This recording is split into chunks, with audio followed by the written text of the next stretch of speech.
Hello, and thank you for choosing this clean, historical Western romance by Emma Ashwood. Before we begin, don't forget to hit that subscribe button. Your support allows us to keep sharing more wonderful stories for free. So grab a cozy spot, kick back, and let this story whisk you away to a different time and place. Enjoy. Copyright Emma Ashwood. The Bride's Scarred Love by Emma Ashwood. Chapter 1, 1870, New York.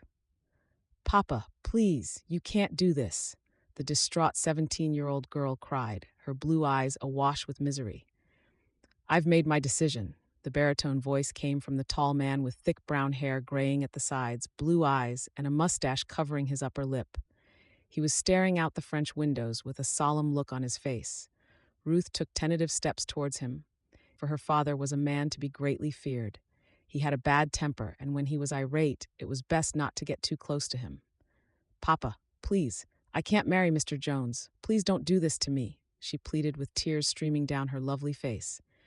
You don't have a say in this matter, Ruth. In about 3 weeks, you'll be married to him, and that's it.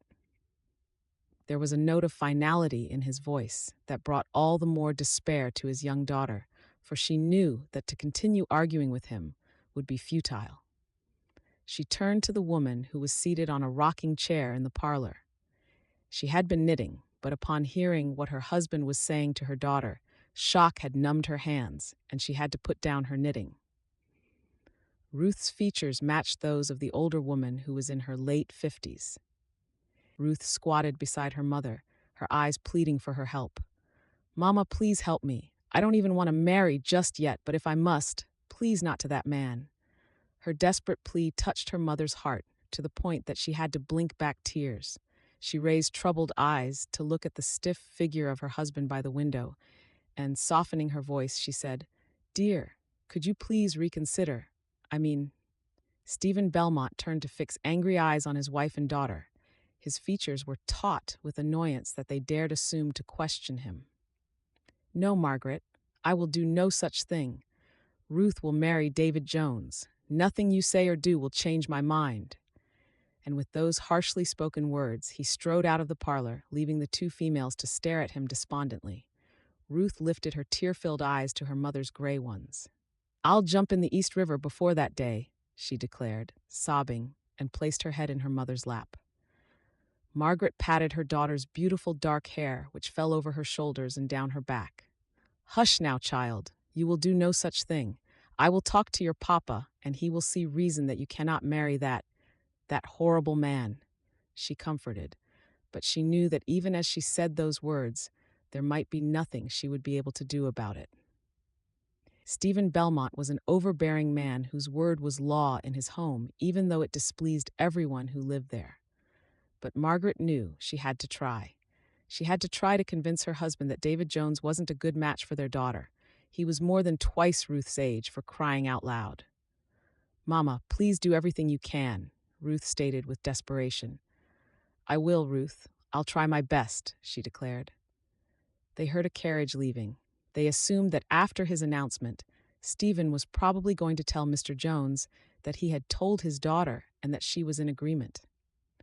Overcome with grief that her mother might not succeed over her overbearing father, Ruth rose, lifted her sea-blue dress with its yellow ruffles, and carried her slim frame from the parlor up the stairs to her room. She flung open the door and fell on the bed as sobs shook her body.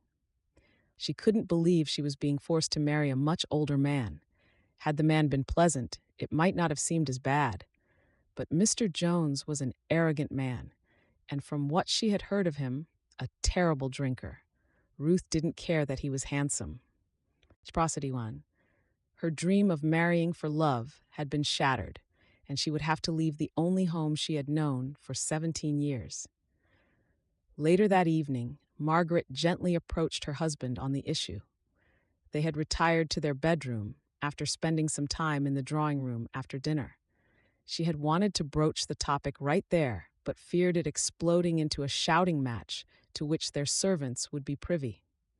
She twisted her hands in discomfiture as she watched him undress. Dear, please reconsider this marriage agreement with Mr. Jones.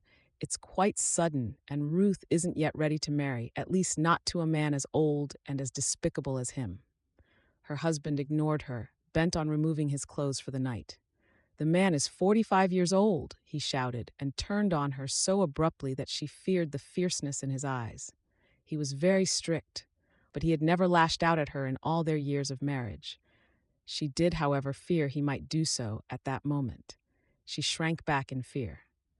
"Are you stupid, woman? Can't you understand how we've experienced financial troubles because of the sudden gold rush and relocations to the West? You know the store hasn't been doing well lately, and we're on the brink of bankruptcy. We might lose this magnificent house and everything we own." He let that sink in before calmly adding, "Mr. Jones is a wealthy banker." "Oh," Margaret said as the reality of his intentions dawned on her. "You're going to sell our daughter to the highest bidder?" she dared, her anger overcoming her fear. Her husband froze, and his face tensed. "Don't you ever say that to me again," he warned with deadly calm. She was past caring, appalled at the reason behind the sudden proposal from a man who was old enough to have fathered her daughter. "Why shouldn't I? Isn't that what you're about to do? To sell my daughter off to that man?" "Keep quiet, woman," he warned ferociously, wagging a finger, "or I'll tan your hide."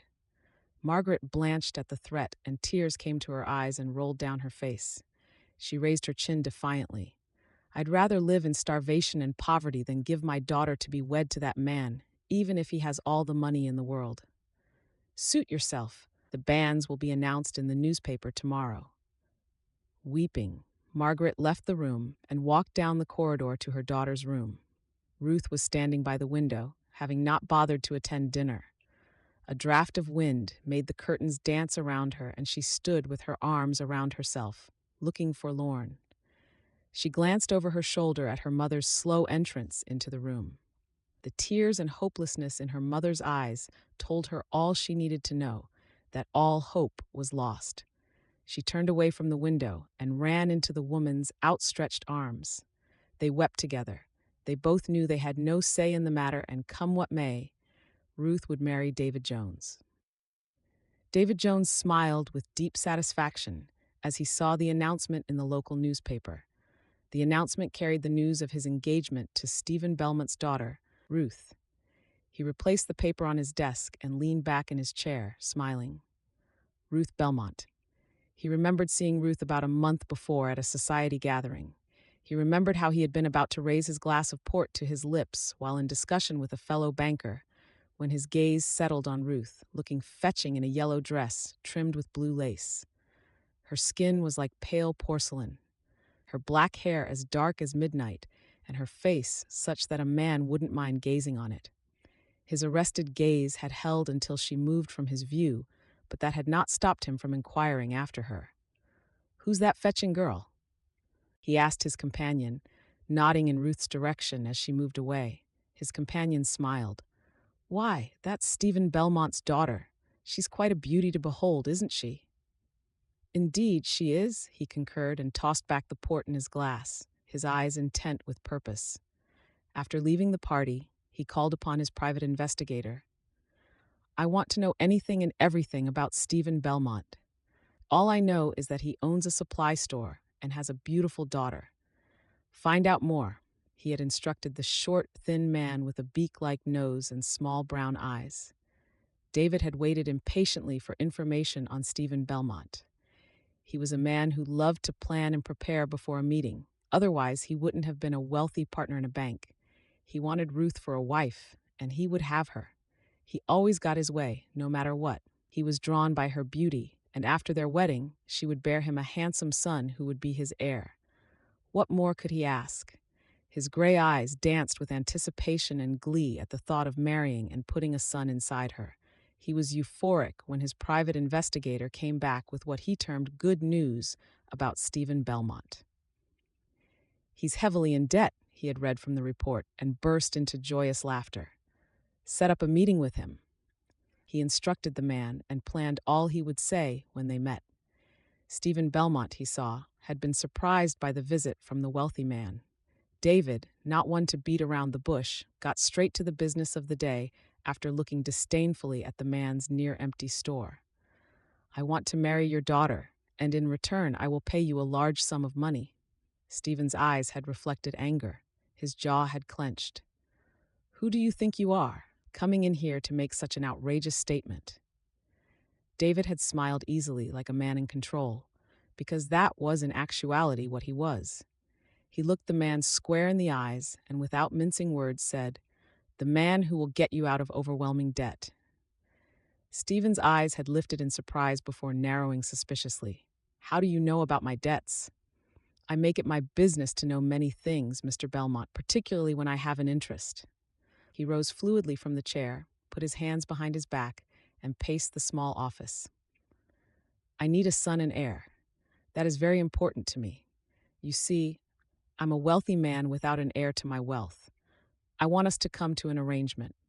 I will pay you a huge sum of money, which will more than cover all your debts and keep you from bankruptcy, and in turn, you will give me your daughter's hand in marriage. I do not have all the time in the world, so I'd appreciate your answer to my proposal as a matter of urgency. Send word to me at my residence in the morning." He knew Stephen would agree to his proposal.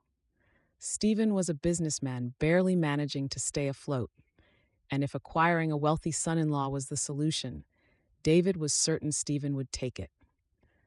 So he wasn't particularly surprised when his potential father-in-law's note came the following morning, accepting his proposal. David had smiled and sent word back that all his debt would be settled on the wedding day, which would be 3 weeks hence. He would handle all the wedding arrangements. It was only left for Stephen to inform his daughter of their intended marriage. He smiled self-satisfactorily and poured himself a healthy tot of brandy. Despite it being summer and fairly humid, Ruth shivered on the morning she stood before the altar to make the vows she didn't mean. Her husband had been clearly irritated that her vows had been purposefully inaudible, but she didn't care. She may be marrying into money, but she was only doing so to please her father. She had not an ounce of feeling for her husband, not even hatred. It would take too much emotion to hate him, so she settled for indifference. Although she had tried, she had been unable to even talk to him. She had only seen him once before standing beside him at the altar on their wedding day, at the society gathering at which she had heard gossip concerning him, which had not raised her interest, causing her to remove herself from the gossipers. He looked handsome with his dark but slightly graying hair, dull gray eyes, pointed nose, and thin lips. He was tall enough to look down his haughty nose at her, but she avoided his gaze at every turn. Her father wasn't happy at the tears in her eyes, but if he was expecting her to smile, he would have a long wait. Her mother also had tears in her eyes. That night, she rolled over in bed and wept at what her life had become. "You can cry all you want," he harshly admonished from the other side of the bed. "All I want from you is a son.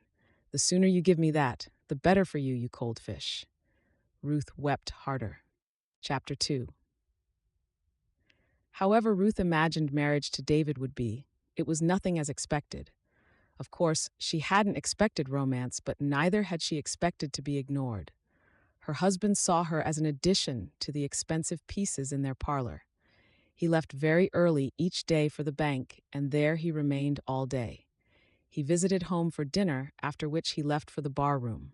He would return late into the night, smelling like a distillery. She had heard about his fondness for the bottles, but the reality was worse than she had imagined. The summer went by so, and the fall after it. By November, she could bear it no longer, and, swallowing her misgivings, she decided to raise the matter after he stumbled home that night. Ruth waited with anxiety at the bottom of the stairs, wearing a white gown that hung from neck to toe. The carved oak front door slammed shut, and the hinges quaked. It didn't bode well for the talk, but she didn't allow it to deter her. Her chin thrust out in defiance when his gray eyes darkened at the sight of her.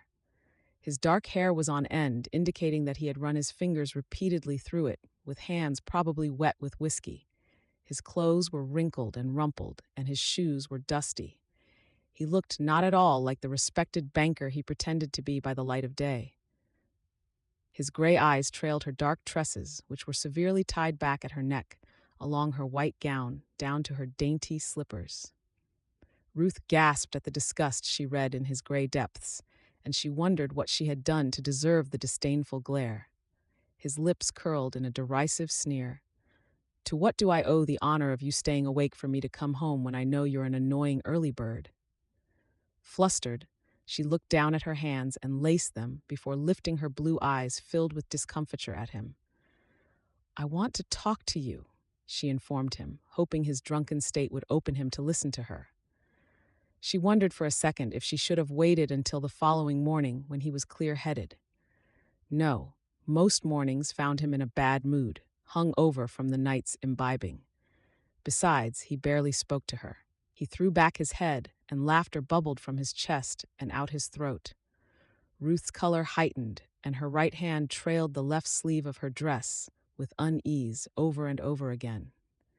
His laugh stopped abruptly, and he staggered to her, upon which she appeared ready to turn tail and run up the stairs and out of his sight. It took all her willpower to remain standing as he approached, in what seemed like a strange dance, as he tried to keep his steps steady. If she ran away now, she would never have the courage to face him again. The horrid smell of alcohol hit her nostrils as he drew closer, and she took a step back, irritated by the smell that made her want to purge the contents of her stomach all over his expensive shoes. His brows rose at her slight movement, and his unsteady gaze darkened. "What do you want? Money?" She shook her head. The tip of her tongue came out to lightly touch her lower lip in a gesture of nervousness. "I don't think this lifestyle is healthy for you." Her words trailed to a stop when she noticed his eyes darkening in anger, but she had to continue. She lifted her chin and did just that. "You visit the bars every night and come home drunk.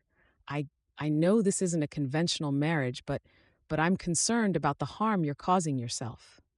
I don't think you should be at the bar every night, and you shouldn't drink quite so much spirits. I'm not a doctor, but I don't think it's healthy." A small cry escaped her lips when, without warning, his hands circled her upper arm and tightened. He tugged her towards him, and his acrid breath fanned her nostrils, causing her to hold her breath for some seconds. "Don't you ever question the way I live my life ever again," he threatened dangerously. "Your only purpose in this house is to give me a son. You've been bought and paid for, therefore you have no say in my house." Tears glistened in her eyes as his hand tautened on her arm. She bit her bottom lip until she could taste blood, just to keep herself from crying out. She would not give him the satisfaction of knowing he was hurting her. She did, however, have to beg to be released when his hand tightened even more. It would definitely cause a bruise, for she bruised easily. "Please," she pleaded with desperate eyes. "You're hurting me." His mouth widened into a smile of satisfaction. "Will you dare question my lifestyle again?" Her head hastily moved from side to side. "I can't hear you." "No." "No what?" "No, sir." His hand squeezed her arm wickedly before he let go and pushed her away with a grunt. He climbed unsteadily up the stairs, leaving her to sit heavily on a step as she let her damned discontent flow. Her tears fell heavily on her hands clasped before her as she tried to control her flailing emotions. "Oh, Papa, what have you done to me?" she whispered brokenly. She had the magnificent house to herself, servants to attend to her every need, the finest of dresses, and the choicest meals, but she was more miserable than the indigent who lived in the slums. Her marriage felt like a prison without the hope of escape. Her heart yearned to run away, but where would she go? She had no money, and her husband was too wealthy. He would find her in no time and force her back, and there was no telling what he would do to her then. The thought of leaving her mother was also unbearable, for she was the only person on whom she could now rely. Deciding that her case was totally helpless, Ruth dragged herself up the stairs to her room.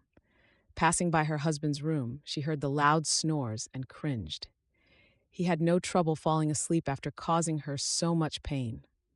She got to her room and lifted the lantern in place after loosening the buttons on her dress and allowing it to fall to her feet. The nasty red mark on her arm didn't come as a surprise to her. Slow steps took her to the large brown chest of drawers, from whence she brought out the poultice her mother had given her. Wincing, she applied it to her arm, and her tears started falling again. She turned away, and her wet eyes took in her room, which was much bigger than her room in her father's house. The spacious room contained an imposing four-poster bed, a large chest of drawers, curtains of the finest silk, and a table and chair to one side. She hated the room that was decorated in dark and dull colors, unlike her room in her father's house, which was bright and uplifting. She climbed into the bed and closed her eyes. Her sleep was fitful that night, filled with nightmares of David chasing her around the large house and shouting at the top of his voice, which greatly frightened her. "Are you barren?" he yelled. "Why haven't you conceived?" A hand shook her out of the dream as she kept muttering for David to please stop hurting her. "Mistress, mistress!" Ruth's eyes fluttered open. Her maid Susie was staring at her with intense worry in her eyes. Ruth's complexion became a rosy hue as she took in the scattered bed and rumpled sheets around her legs. "Beggin' your pardon, ma'am, but you were talking something fierce in your sleep. I had to wake you. Is mornin' and Master David be wantin' to have breakfast with you?" David demanded she have breakfast with him every morning. It wasn't because he enjoyed her company. He loved the fact that she had to wake up at the crack of dawn to do so, because he left very early, and he forbade her to return to bed after he left. Sighing, she got out of bed and allowed Susie to help her wash and hurriedly dress. There was, however, nothing her maid could do about the bags and puffiness underneath her eyes after a night of weeping. "Why are you late?" Her husband snapped as soon as she got to the table and pulled out a chair. She avoided his gaze and said, "I overslept, I'm sorry." His features became menacing. "A simple task you have to do every morning and you fail at it. Makes me wonder where else you're useless. You had better not fail in doing the job I paid for, or else." He let his words hang and bit into his sweet roll. "Or else what?" she asked tentatively when he didn't continue. He smiled at her. It was filled with threats. "Give me what I most desire, and you'll never know." A shiver went up Ruth's spine at his words. Would she ever be free from this man? She doubted it.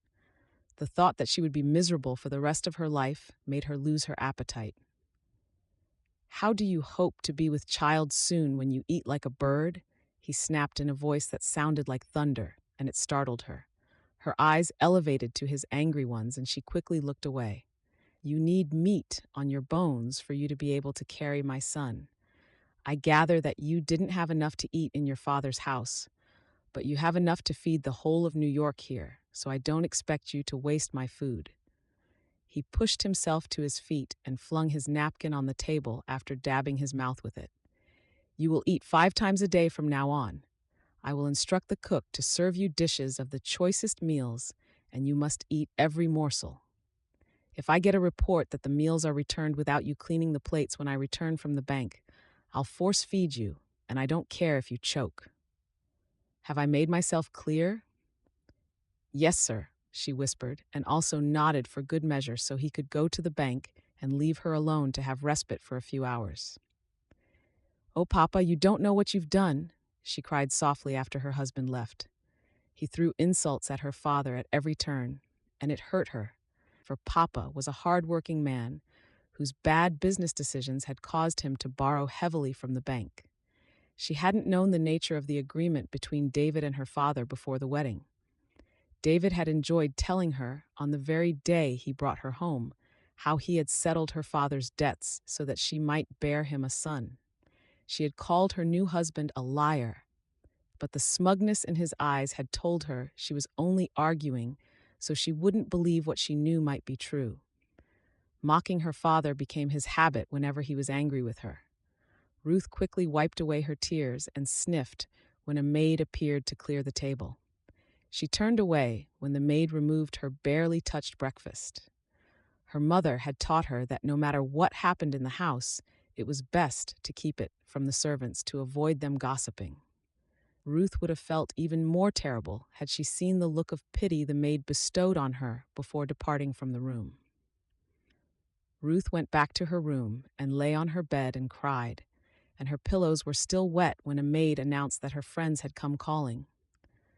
Appalled that they would see her puffy eyes and red nose, she jumped from the bed and hurried to wash her face, pinching her cheeks to bring some color into them. A fake smile was plastered on her face when she pushed open the drawing room doors. She fibbed to them that she had a headache and ignored the looks that said they knew she didn't. 1%. Her friends told her how lucky she was to be living with such wealth, wishing they were in her shoes. They marveled at the size of the house and all the servants in attendance. Ruth's face ached from the false smile, but she didn't stop the pretense. They had no idea that she would rather be in their shoes than married to David. Their carriage was just pulling away when her husband's carriage pulled up in front of the house while she was waving them farewell with a genuine smile on her face. Her hand involuntarily flew to her chest when he alighted with livid eyes from the gold carriage. He roughly took her arm and marched her into the house. He rounded on her as soon as they were inside. "Who were you waving at for the whole street to see?" Ruth stared down at her hands. "My friends, Lily and Rose. Tell them never to call on you again. You will also never call on them." Her head jerked upright as her eyes widened. "What? You heard me?" He strode towards the stairs and she rushed after him. "Why?" He swung to fix cold eyes on her. "Because I say so. The only person you're allowed to call on is your mother. She seems a sensible woman. Why are you doing this? Because I own you and I'll do whatever I please with you. Instead of gossiping with your friends all day, spend the time making clothes for my child." And with that, he turned on his heels and climbed the stairs. Horror-filled eyes followed him up the stairs until he was out of view. "I'm a prisoner. His prisoner," Ruth whispered, as if only just realizing it. Dashing to the front door, she threw it open and ran down the stairs, ignoring the fact that she had neither a wrap nor a reticule. She climbed into the carriage and told the coachman to take her to Hyde Street, where she had lived before her horrible marriage to David. Ruth flew out of the carriage even before it came to a stop. Lifting her skirts, she climbed the stairs and hit the knocker continually against the wooden door. A maid opened the door and she asked after her mother's whereabouts. The woman she sought came out of the drawing room with alarm in her eyes before the maid could answer. "Ruth, what's wrong?" Ruth threw herself on her mother and wept hysterically. Her mother comforted her and led her into the drawing room, already fully aware of how miserable her daughter was. Since there was nothing she or her daughter could do about it, she calmed the uncontrollably weeping girl and told her all she had to do was endure, and maybe someday she would find joy in her children. Ruth didn't believe she would ever find joy in that house, not while David lived there. Begrudgingly, she accepted her mother's advice to go back to her husband. What choice did she have anyway? Without saying a word to her father, who arrived home through the front door just as she made to open it, she traipsed down the stairs and into the carriage to be returned to the house she hated with such passion. She just stepped foot in the house when a pitch-black void enveloped her, and she fell to the ground with a thud. Chapter 3. "Mistress!" Susie shouted as she hurriedly descended the stairs. She had been surprised to find her mistress missing from her room when she went up to help her prepare for dinner. She had searched the house in vain and was contemplating how she might relate the news to her ornery master, waiting as he was to dine with his wife. Susie ran to Ruth as she fluttered to the ground like a feather. She knelt beside the unconscious girl. She gently shook Ruth, who had turned white as a sheet. Susie's hand shook with fear, for her mistress had eaten almost nothing for days and had wept through most of them. "What's going on? Why are you hollering all through the house?" David asked as he strode casually into the hall with a bottle of whiskey in his hand. With tears in her lowered eyes, she told him, "Begging your pardon, sir, but the missus just fainted." David, in an unhurried manner, walked over to the unconscious heap that was his wife and kicked at her shoulder with his banker's shoe. "Get up, Ruth. I don't have time for this fake performance," he snapped. When Ruth remained unresponsive with her maid weeping silently beside her, he poured his whiskey over her and watched with satisfaction as her blue dress soaked up the spirit. Ruth's obstinately unresponsive form only increased her husband's ire, and he kicked at her in earnest. Susie's hand instantly flew to her mouth to clamp it shut and keep her from shouting out, afraid that she might be next to suffer a kick in the ribs. David kicked resolutely at his wife, shouting for her to get up and that he wouldn't change his mind about her visiting with her friends. Cursing, he went on his knees when she failed to respond, handed the bottle to Susie, and felt his wife's forehead and wrist. Confused, he asked, "What do you reckon is wrong with her?" "I don't know." "Fetch the doctor," he ordered, and abruptly rose to his feet, leaving them to it to have his dinner. The doctor came. David, after having a sumptuous meal, reluctantly carried Ruth up to her room just before the doctor arrived. With his smelling salts, the doctor was able to revive her and asked her questions, which she found odd. He was smiling when he packed his medical equipment back in his bag. "What's wrong with me, doctor?" she asked, afraid that she might have caught a deadly disease, yet happy that it would bring an end to her unhappy marriage. The elderly man offered her a smile. "You're with child, my dear." Her eyes widened. "What?" "Congratulations. Now you need plenty of rest and nourishment." A smile, one that hadn't graced her face in a long while, burst out, and Ruth found herself laughing with joy. Her hand encased her still flat stomach, and love for her unborn child blossomed within her. It didn't matter that the father of her baby was more or less a monster. She was just glad at the news of her baby. She had always dreamed of having children, always dreamed of her house filled with laughing little ones. Being an only child after her mother had suffered 4 pregnancies that ended in stillbirths, Ruth had always yearned for a sibling. "Thank you, doctor," she said, still smiling. The man nodded. "Send someone to fetch me if you feel unwell." She nodded, and the man left the room. Ruth was still basking in the euphoria of being pregnant when her husband came into the room. He looked really pleased, and for the first time in their marriage, they shared a smile. The smile, however, was wiped off Ruth's face when David said into the silence that slid between them, "It better be a boy." To be honest, Ruth didn't want a boy. She wanted a girl with whom she could play and entwine her hair with ribbons of various colors. She kept her thoughts to herself, though. Ruth had a relatively easy pregnancy without morning sickness to disturb her, and she was in the best of health. The cook sent meals to her 5 times a day, and for fear that her husband might actually carry out his threat, she ate every morsel. Only her growing stomach gave her joy and drowned out the loneliness. David had forbidden her friends from calling on her or her visiting them. She lost her friends. She felt so isolated, only able to see her mother when David allowed. Knitting tiny clothes for her baby kept her busy all day, even though she didn't see much of her husband, which was preferable since he tended to be abusive when he was about. He no longer insulted her or her father, but had reverted to suggesting she pray that she was carrying a male child and not a worthless daughter. Due to his incessant talk about wanting a son, Ruth began to pray that it was a boy nestling in her womb, dreading what her husband might do to her and the child if it turned out to be a girl. It was a hot, airless August night, with thunder rolling over the city when Ruth gave birth to her baby girl. She wept with joy when the crying baby was placed in her arms. Her love for her baby flowed in waves as she placed a kiss on her small cheek and held her tiny hand. Her peace with her child was disrupted when her husband burst into the room with his gray eyes aflame. He marched to the bed and roughly removed the crying infant from his wife. He gazed intently at the child. "So it's true, you gave birth to a girl. You're a worthless piece of flotsam. I told you to give me a son, a male child, not this thing who is only good for making babies." Ruth's throat bubbled as she swallowed thickly, unsure of what her husband might do to her baby. He had threatened that the baby would be thrown away if she gave birth to a girl. "David, please." The cry came from the depths of her soul. The tension in the room was palpable enough to be cut with a knife.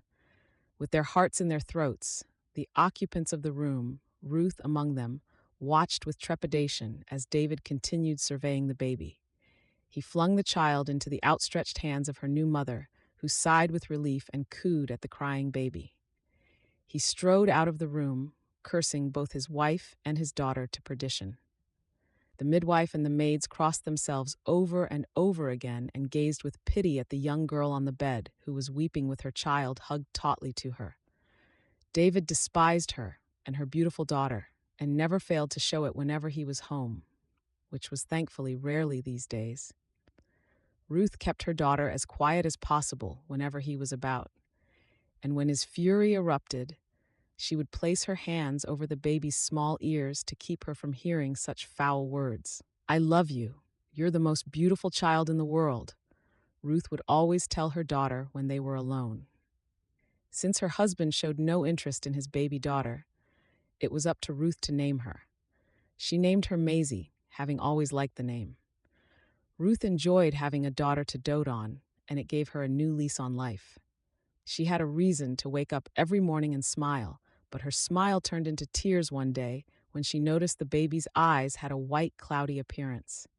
She had also noticed that no matter how much she played with Maisie, waving her hands and dancing about, the child only appeared to respond to the sound of her voice. Disturbed, she took her to the doctor. He looked into the baby's eyes for a long time and then said gently that this was beyond him and that she must take the child to an oculist, a doctor who saw to nothing but eyes.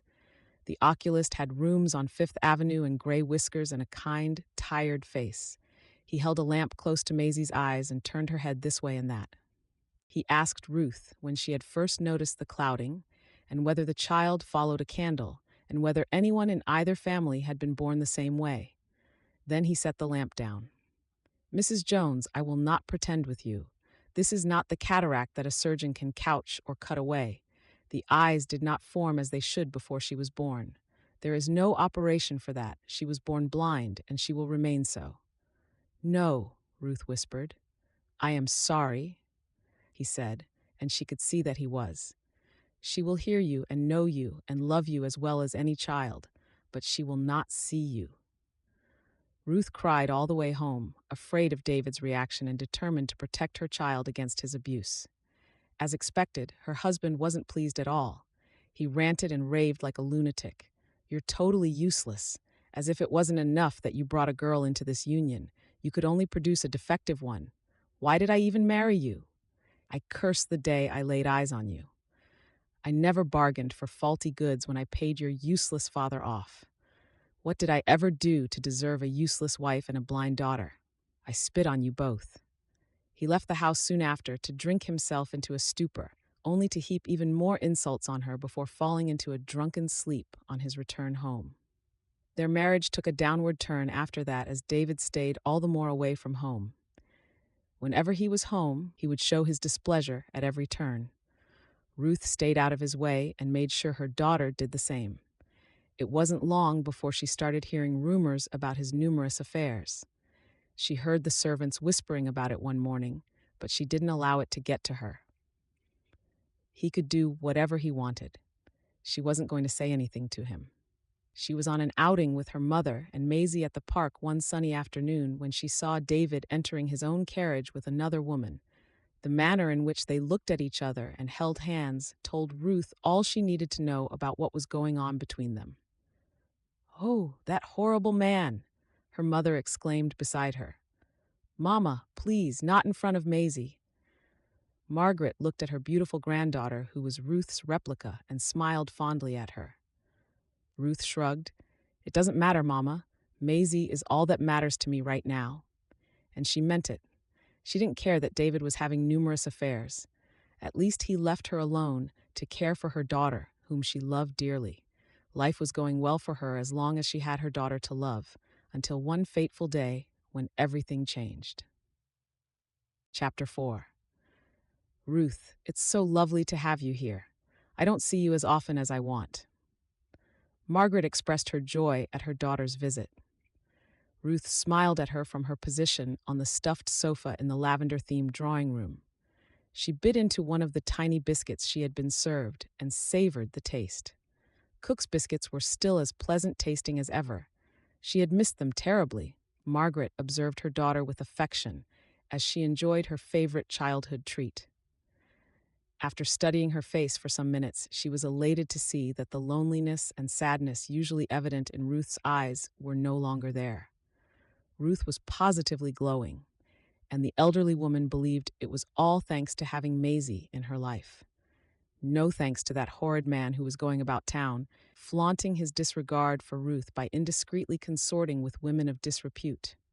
"Mama," Ruth cried with alarm. The elderly woman seated beside her had a huge frown creasing her beautiful facial features. Oh, Margaret realized ruefully that she had allowed her inner feelings to show on her face. Her hand automatically rose to pat her daughter's cheek, and she gave her a genuine smile to wipe away the concern in her eyes.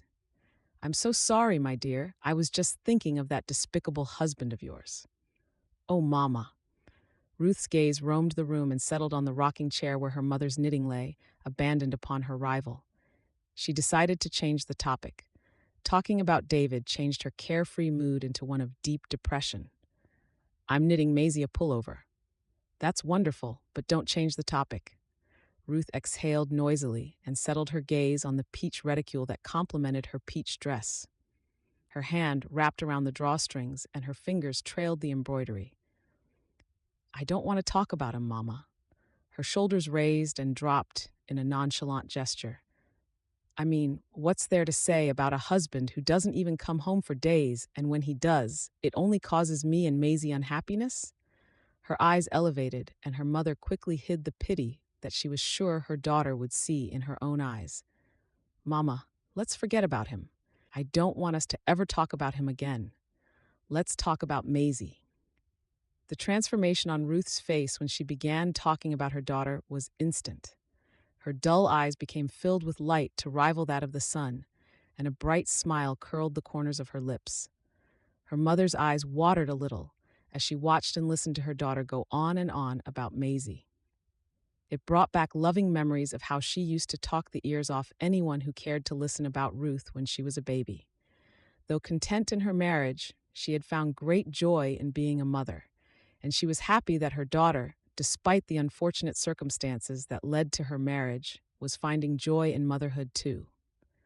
Mama, she's such a wonderful child, and I'm fortunate to call her my daughter. A tender smile danced on her lips. I can imagine, my dear, you were such a delight to me too. Ruth beamed with joy. Why didn't you bring her along with you? She was taking a nap and I didn't want to disturb her. She will be with me on my next visit. That would be lovely. They went on to talk about her father's store, which was doing very well. The prosperity showed in the house where new furniture had replaced the shabby, and some of the rooms were redecorated. Ruth held herself back from being spiteful at the good fortune her sacrifice was bringing her parents. Looking at the bright side, her dear mother was back to living in the luxury to which she was accustomed. And she had Maisie now, so some good had come out of the marriage. Margaret clung to her daughter when it was time for her to leave. She didn't see her enough, and Stephen forbade her from calling on Ruth because he felt her visits prohibited their daughter from settling down in her husband's house. After all, she still longed for home. Margaret kept that information to herself, though. If Ruth knew, she would despise him even more. Her disregard for him whenever she visited while he was present spoke volumes. Mama, please don't worry about me. I'll visit regularly now that David doesn't care about my whereabouts, which is quite a relief. I could fall at his feet and he wouldn't notice. She giggled helplessly. Her mother caught the giggles too, and before long they were both giggling like shy schoolgirls in a schoolroom. Ruth was still giggling when she climbed into the carriage. Thoughts of her precious daughter consumed her, and she couldn't wait to get home to hold her in her arms. The coachman helped her from the carriage, and she hastily climbed the steps into her house. Nanny Brown, she called as she climbed the imposing staircase. David had presented the robust woman and informed Ruth that she was to be the nanny he hired to look after Maisie because he wanted Ruth's attention back on him and not the blind girl. This amused Ruth since he was so seldom home. Ruth had felt insulted by not having been consulted, apart from being more than capable of caring for her own daughter, which she enjoyed immeasurably. Her misgivings hadn't been voiced, though. David would just end up cursing her and her daughter. Ruth found Nanny Brown to be very helpful, and she had a wealth of knowledge in caring for children. She was somewhat of a relief to Ruth, who cried whenever Maisie walked into furniture or a wall only to fall to the floor, crying hysterically. Ruth hurried down the hall to the nursery, which she found to be empty. Could Nanny Brown have taken Maisie to the park? but the woman would have told her of her intentions before she left to see her mother. She didn't make decisions on her own. Swinging away, she closed the door and made her way towards the stairs. Her steps faltered when she saw her husband at the foot of the stairs, nursing a glass of whiskey in one hand while the other was inside the pocket of his cotton trousers. What was he doing at home at this time of day? Her eyes mirrored her question as she sluggishly descended the stairs, unaware of the enchanting figure she presented, making her way towards the man who now looked her over appreciatively. "David," she said with a fake smile plastered on her face, "what are you doing home so early?" He ignored her question and gave her a smug smile. "Looking for that blind bat, I see." Ruth's heart slammed in her throat with a thud, and she found it difficult to breathe. Her face turned white as a sheet, and her hand shook as she held on to the rail for support, feeling suddenly faint. She took a few moments to compose herself before fixing desperate eyes on her husband. "Where's my daughter?" she demanded through clenched teeth. "Where she should have been from the moment she was born," he harshly replied, turning away. Hysteria propelled her, and she flew down the remaining stairs to clutch his arm. "Where is Maisie?" He seemed stunned that she had the audacity to make physical contact when she so often avoided his touch.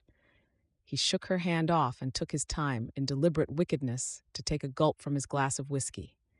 He made up his mind to toy with her a little. It would be fun. "I'll give you 3 guesses." His wife licked her lips nervously, and she tried to settle her pounding heart, realizing that he was purposely being mean. Nothing had happened to her daughter. He just wanted to cause her misery while he could. Beads of perspiration formed on her forehead and her upper lip. She's at the park with her nanny," she guessed, hoping with all her might that she was right.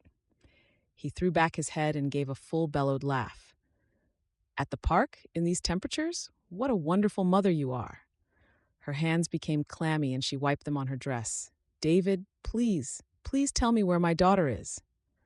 Laughing humorlessly, he said, "Oh, so you can beg? I thought you were demanding and audacious only minutes ago." Tears spilled from Ruth's eyes as trepidation made its dreadful way up her spine.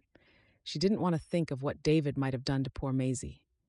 "Please," he chortled wickedly. "Wrong guess. I know of nowhere called Please. Final guess." Despair made her fall to her knees before him. "I beg you, tell me where Maisie is. She's all I have." Snorting, he drained his glass. "I grow weary of this guessing game. I'm going back to the office." "I'll give you a son," she cried out in anguish. "Just tell me what I want to know. Then you will never hear those words from me because I'll never tell you where she is." "God, no." A shaky hand went to her lips and a sob escaped her. "And as to the matter of you giving me what I paid for, you will now that the distraction is out of the way." Ruth's lips quivered, and she gasped when a cold hand squeezed her heart at the implication of her husband's words. He would never tell her where Maisie was. The thought of never again seeing the child who brought her such happiness drove her to the very edge of insanity. She gripped David's leg and begged him from the bottom of her heart. "David, I'll do anything you tell me. Please, where is she?" Broken sobs racked her body. Evidently disgusted by her behavior, he bent down and lifted her to her feet. Her beautiful face was tainted by tears, her nose runny and her cheeks flushed. He gripped her arms painfully. "Stop your disgraceful behavior, Ruth. Let me clearly explain to you so you don't raise this topic ever again. I got rid of that visibly impaired child because she's not worthy of being called my daughter. A respectable and wealthy man like me shouldn't be associated with a blind offspring. That's nothing more than repulsive." Ruth, overcome with grief at losing her darling child, could only beg repeatedly, but her pleas fell on deaf ears. Her husband was adamant that she move on and forget about Maisie. Before he pushed her away in repugnance, he sternly affirmed, "You're better off without her. Prepare yourself for another baby, and, for your own sake, best it be a healthy boy this time. It's nearly 3 years now since I made the bargain with your father. Nearly 3 fruitless years. If you can't give me what I want, I'll throw you out and marry someone who can, and your father will repay every dime I paid for selling me faulty goods." Ruth crumbled to the ground like a deflated balloon and cried her heart out. Recollections of her child flooded her memory, and she groaned with so much grief that she wanted to die. She remained in this position for a very long time. Every servant who heard her weep halted whatever they were doing and wished there was something they could do. They had all heard the little girl crying for her mama that morning, and the nanny begging the master to at least wait for his wife. Susie, Ruth's maid, had wept like a baby. Ruth eventually dragged herself to her feet and called for her own carriage without correcting her appearance. Upon its arrival, she instructed the coachman to take her to her father's house, where she was barely able to disembark on arrival. One glance at her daughter and Margaret knew something was terribly wrong. The empty look in her eyes robbed her of words for some seconds, not least because of the certain lifelessness in them that frightened her. "He did it, Mama. He finally carried out his threats." Ruth went on to tell her all that transpired between her and her husband after her arrival home. Her mother broke down and cried. She knew it would be a waste of time reasoning with her son-in-law in the hopes of learning the whereabouts of her granddaughter, because the man was as hard-hearted as granite. She could only comfort her daughter and assure her that Maisie would be found. She was prepared to sell all she owned to get the poor girl back. Ruth's father heard them crying in the drawing room and discovered the reason for their despair when he opened the door to investigate. He stood motionless with disbelief over David's cruelty. He knew, as did his wife, that he couldn't demand the return of a granddaughter he had only set eyes on once, and then only from a distance. His son-in-law had warned him that on no account should he step foot in his house, and in no way should he have a say in his marriage. Stephen's hands were tied, and he recognized the unpleasant taste of despondency in his mouth. His wife and daughter failed to even notice his presence through their despair. David was forced to fetch his absent wife after arriving home for dinner, only to be told that she had not yet returned from a destination unknown. He ignored the bleakness in the house and, in a rage, went to his father-in-law's house. Stephen wasn't home, having sought consolation at the bar-room, where he drowned his sorrows and regret in liquor. The horrid David therefore had no one to stop him from dragging his wife roughly from the house and forcing her into the carriage. Ruth cried all the way home, begging him repeatedly to tell her where Maisie could be found. He simply ignored her. Ruth's life reverted to the way it was before Maisie came into the picture, lonely, wretched, and isolated. The sun had gone out of her life, and it would never again return. Darkness was now her companion, and there was nothing to fill the void. David locked her in her room for days to stop her from searching for her daughter. He also prevented her mother from seeing her, sending word that Ruth was ill and in the care of a capable doctor and must not be disturbed. It was a lie, but Margaret had no way of knowing it. Ruth no longer cared about not seeing her mother or anyone else. Her nightmares were filled with Maisie calling out to her for help. She woke up most mornings with tears in her eyes and her daughter's name on her lips. David finally permitted her to leave the confines of her room, and she was allowed to go downstairs to dine with him. She pushed the generous portion of food around her plate, and he mocked her mercilessly before leaving for the bar-room, as was his norm. Ruth was about to climb the stairs to retire to bed, tired from staring out the drawing-room window, when she heard the knocker on the front door. A maid emerged from the kitchen to open the door, permitting the commanding figure of a man into the room, who tipped his hat to her. Nausea rose in Ruth's throat and threatened to spill out, but she pushed it down and swallowed thickly. "Mrs. Jones?" the man questioned, and Ruth nodded with a hand to her throat. "I'm Officer Kane." She could only bob her head up and down, robbed of the ability to speak. "I'm sorry, but there has been an unfortunate incident." She inhaled sharply, and tears dulled her blue eyes. She could only imagine Maisie's body found washed ashore along the East River or the Hudson River. "It's your husband," the officer continued when the young woman failed to speak. Her only reaction was the tears in her eyes.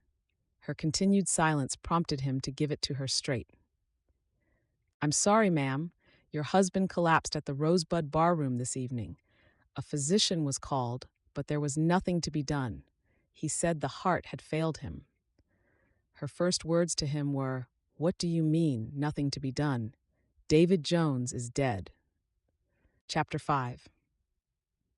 Ashes to ashes, dust to dust.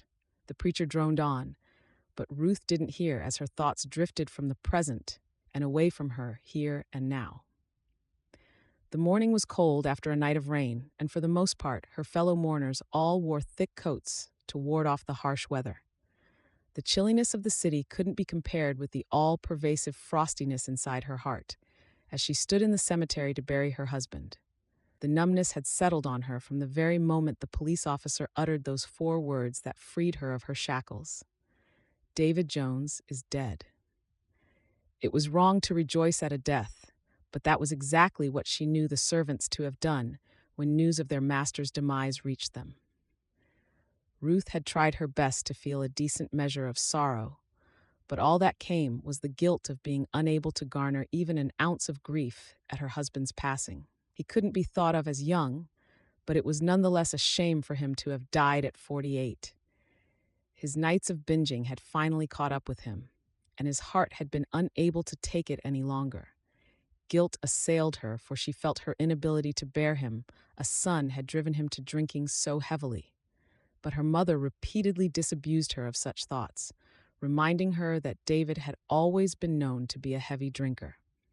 Had her father not been so desperate to save his shop, he would have investigated the character of the man and possibly spared Ruth the ordeal. It didn't matter anymore. Nothing mattered but that she was finally free of the loathsome man.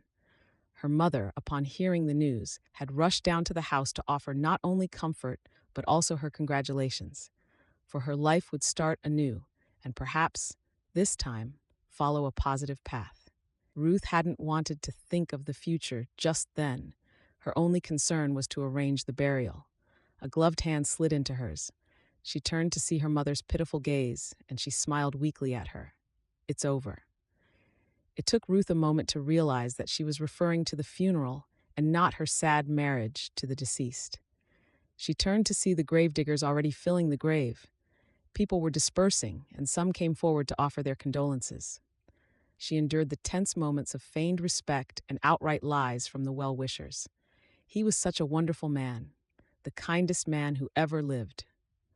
But why? Ruth wondered. Were they scared that David would reach out from the grave and cause them harm if they told the truth? Or were they just trying to be respectful of the dead? Her mother's thoughts were of a similar nature when she whispered beside her, "Lying lot. Even in death, they're still afraid of the detestable man, kindest man that ever lived. Ha!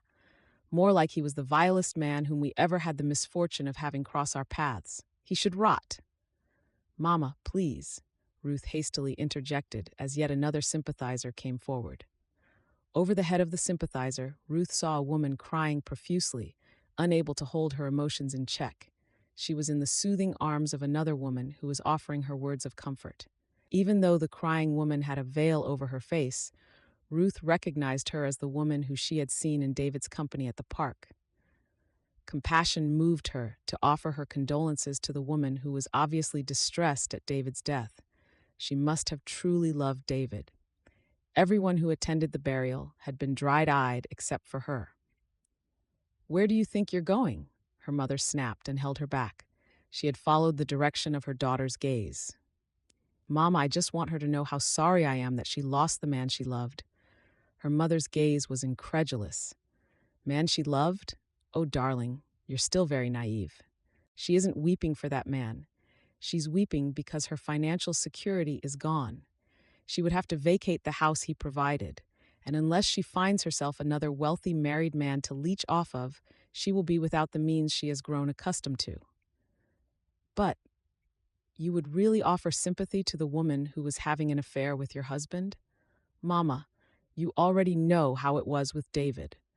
Perhaps if I had—" "Hold it right there, Missy. David wasn't capable of loving, and there was absolutely nothing you could have done to change that. I want you to stop feeling any form of guilt. The man wasn't a nice person. At least now, you are at liberty to find your daughter." At the mention of Maisie, Ruth's eyes glistened with tears. Thoughts of her were never far from her mind, and on the night of David's death, she had wished he had died before he took her daughter away. She had later been ashamed of the thought, but she missed Maisie terribly and longed to see her again. Her daughter would have been at home with Nanny Brown, waiting for her return, and she would have told her that the man who used to insult her would never do so again. Her mother was right. She was now liberated to search for her daughter. It was only proper for them to hold a small reception at the house for David's sake, though Ruth had been hard-pressed to organize it. Many carriages lined the street as theirs pulled up in front of the house. She was grateful to have her mother at her side, to help her endure the company of those waiting in the house she could never call home. Her father hadn't attended the funeral, pleading malaise. Ruth hoped it was nothing serious, because she didn't want to lose him despite not having spoken a word to him in a long while. Ruth said goodbye to the last of the sympathizers and heaved a sigh of relief. Her mother put her arms around her and placed a kiss on her cheek. "I'm so proud of you for holding up well and playing the part of the perfect widow and hostess." The word widow hit Ruth with a bang. It was shocking that she had never thought of herself as one before then. A widow. She was not even 20, and yet she was already a widow. It seemed quite pathetic to her. Where would she go from here, she wondered. "I'll be back in the evening," her mother said as she wrapped herself against the outside chill and took up her reticule. Her mother would have loved to stay with her for a few days now, that there was no one forbidding her presence but for her father's ailment. Ruth understood that she had to leave. She clung to her mother as she had as a little girl, afraid of some imagined threat. Her mother comforted her and left. Left alone in the house, the young widow was at a loss as to what to do. She wandered around the house before finding herself in the nursery. David had ordered all its contents to be removed and burned, leaving her without a physical reminder of her daughter. Only her memories could never be wiped away. She looked around the empty room, fell to the ground, and wept. "What are you trying to say?" Ruth inquired in confusion of the attorney exactly a week after David's funeral. Ruth had gone on with her life as if she had never been married to him. Quite understandably so, since there were times while he lived when he didn't come home for days. It was therefore very easy for her to adjust to his absence in the house. It came as a surprise when his attorneys requested her presence in their offices near Wall Street. She supposed David would have left a will, but never supposed she would have a mention in it. Nor did she want anything from him, even in death. Her plan was to continue living in his house, pending her daughter being found, at which point she would be happy to find alternative lodgings. Shock had been her reaction when the attorneys informed her that David had died not only intestate but also heavily in debt. Since she had known David to be a wealthy man, she instructed them to explain the meaning of their revelation to her in layman's terms. Ruth loathed being looked upon with pity, such that the two men were throwing her way. She wished she were anywhere but this small office, with its oversized cabinet positioned against one wall and stacked with files beside a somewhat untidy table, scattered with papers. The older of the attorneys sighed and ran his hand through his dark hair.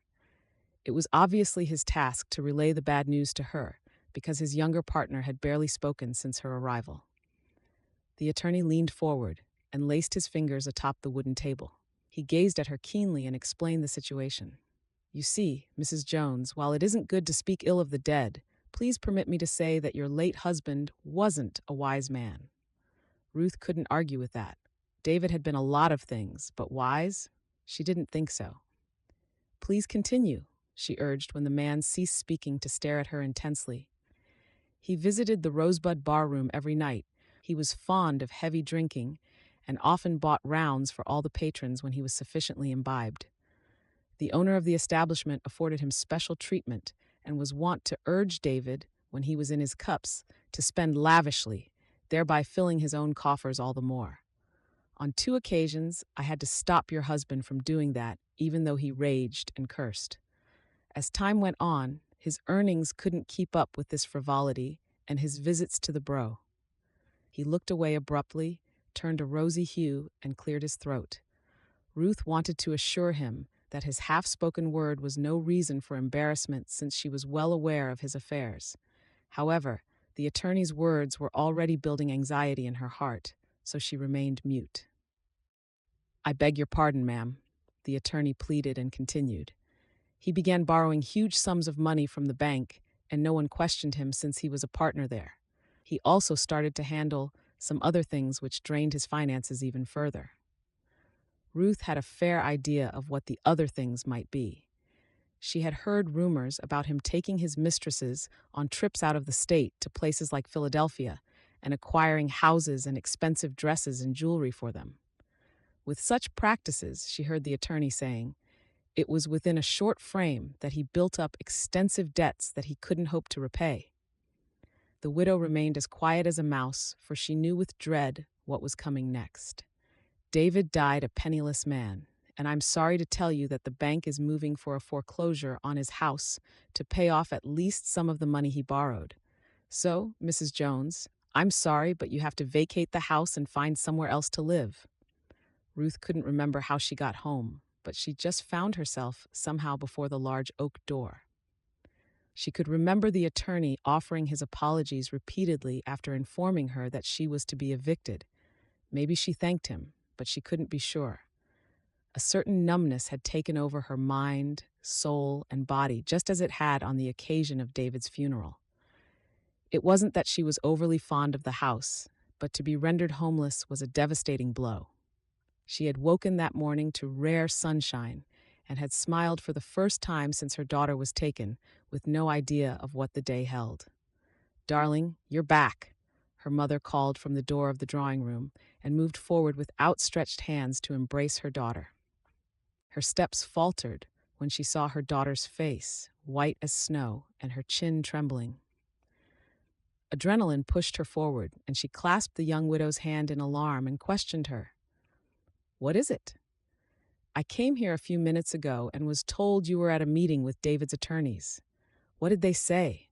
Don't tell me he willed everything to that mistress of questionable character." Her daughter almost let out a hysterical laugh. His mistresses had already got the best from him. They would move on to other men, while she, his widow, would be homeless. "I'm homeless," she finally said, cutting short her mother's outburst. The woman cocked a perfectly shaped brow. "What do you mean?" Ruth, sighing, called for a maid and ordered tea before leading her mother back into the drawing room, where she explained all the attorneys had told her. Margaret huffed and puffed as she paced the room. How dare they do such a thing? Have they no shame trying to throw a grieving widow out of her husband's house when he's still fresh in the grave? "It isn't their fault, Mama. It's just business, and they want their money back." Margaret was not placated, but she sat down at last to take her tea. "You could always live with us. It would be wonderful to have you back." Ruth quickly hid the stricken look in her eyes by staring into her teacup. She couldn't possibly return home. No, not after all that had happened. She wouldn't fit, and as much as she loved the house and wanted to be close to her mother, she knew she could never be happy living with her father after all he had done. She would always be reminded of the turmoil he caused and be afflicted by the painful memories whenever she saw him. No, she had to fend for herself now and decide what to do with the rest of her life. She sighed. The future looked bleak. Chapter 6. Tired after a fruitless round of New York, inquiring as to the whereabouts of her daughter, Ruth forced herself up the stairs to her room. She sat on her bed and choked back a sob. This wasn't the time for tears. Tears would get her nowhere. 2 days. She had just 2 more days before she was to be thrown out of the house. Her personal possessions were already packed, but she remained in the house because the thought of returning to her father's house made her want to weep nonstop. But very soon she wouldn't have a choice. Her loud exhale sounded in the room, and she lay on the bed, thinking about her life. The fear of never seeing Maisie again was beginning to take over her heart. Her inquiries over the past 3 days had yielded no results. Even the servants could tell her nothing beyond what she already knew. Tilly Smith, one of the upstairs maids, had vanished the very day Maisie was taken and had never returned for her belongings or her wages, and no one could say where she had gone. Her daughter seemed to have vanished off the earth, and she dreaded the possibilities. Another sob caught in her throat, but she was determined she wasn't going to cry. A mother without a child, that was what she was. How distressing, and she didn't know what more to do. She had no money with which to hire a private investigator to help her find Maisie, and she didn't want to ask her parents, even though she was sure her mother would be prepared to give her all the money in her coffers and offer to sell her jewelry to make up any shortfall. She put her palms together and looked up to the ceiling. "Dear God, please help me. I don't know what to do," she solicited, and a tear ran stubbornly down her cheek. She hastily brushed it away and rose to her feet to pace her room. If she had to move into her parents' house, she was determined not to stay long, and what would she do to earn a living, she wondered. Perhaps she could renew her past interest in painting and sell her works. Her father had seen it as a waste of time and had discouraged her from continuing. "How many female painters do you know?" He had sneered at her when he caught her capturing their beautiful garden on canvas one bright and sunny morning. Hurt by his jeering, she had stashed her paints and not ventured into the art again until soon before she gave birth to Maisie. Once again, the garden had been her subject, being more interested in stills than portraits. It was then that David found her. "So this is what you do with your time when I'm away at the bank working tirelessly to make your lazy self comfortable in this house?" She had speedily risen from the grass where she was gracefully seated. To her horror, David strode over to her, grabbed her brushes, and broke them, after wiping them across the serene painting, ruining it before kicking the easel away. "I never want to catch you wasting your time like this ever again, or else." He let the threat hang and walked away, leaving her to stare after him with pent-up frustration. Maybe just to defy the men who had made her life miserable, she would take up painting again and make her living in that way. She could paint under the guise of a man so her paintings could sell. Brightening at the idea, she stopped moving about and sat on her bed. If only she could find Maisie. She removed her straw hat and slippers and climbed into bed to nap before going in search once again of the girl who mattered most in her life. Held in the light clutches of sleep, a soft knock woke her and her eyes fluttered open. Her maid, Susie, entered the room. Susie was the only servant left in the house.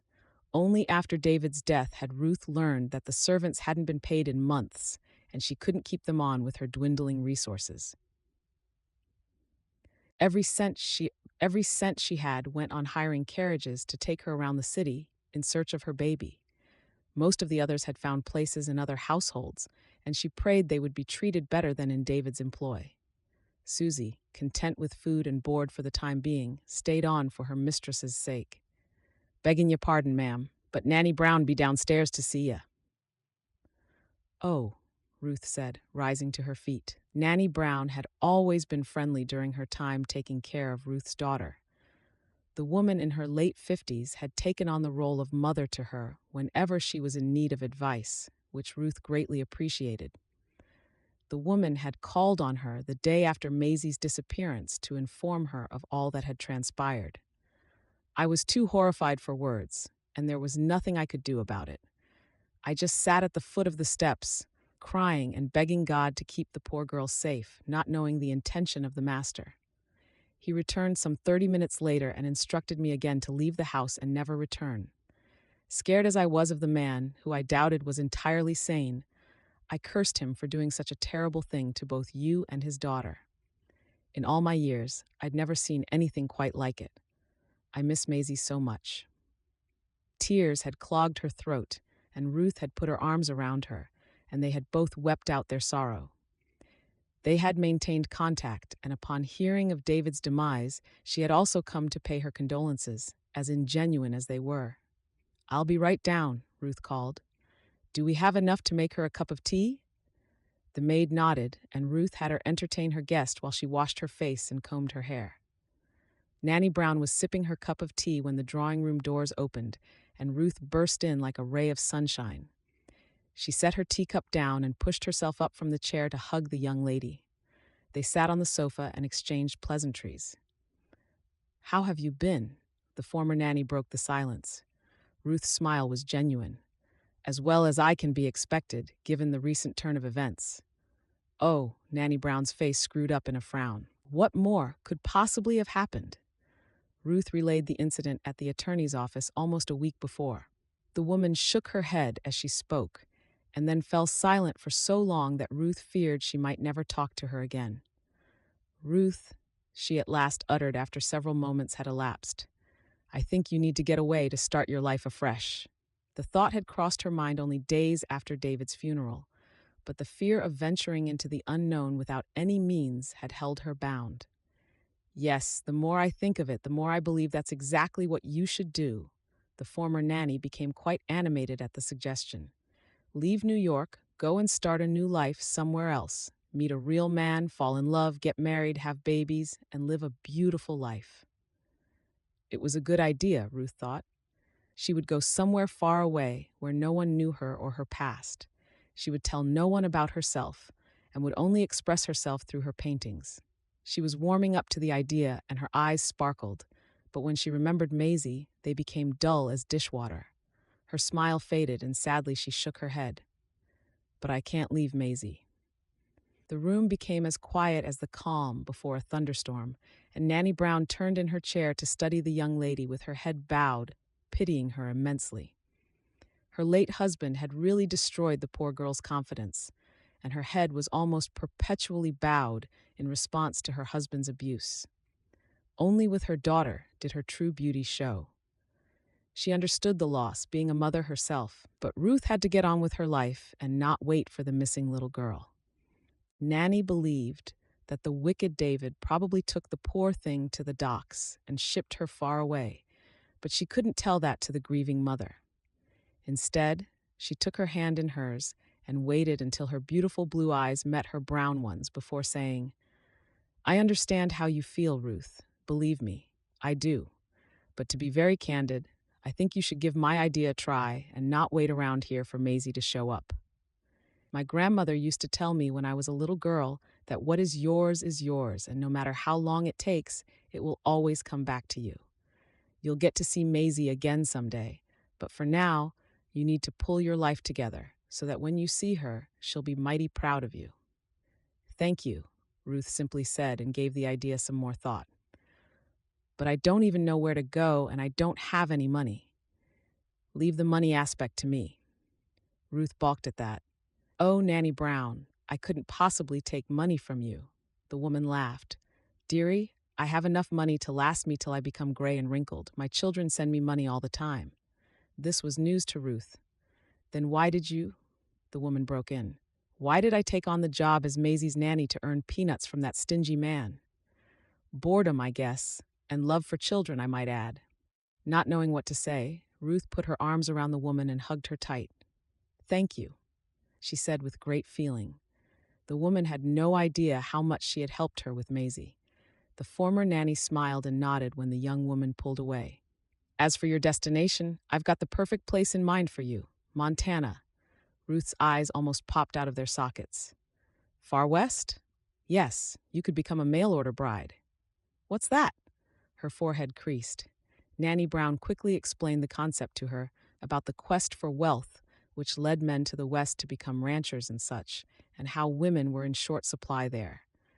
These men placed advertisements in newspapers for brides to marry, and the women responded to the advertisements.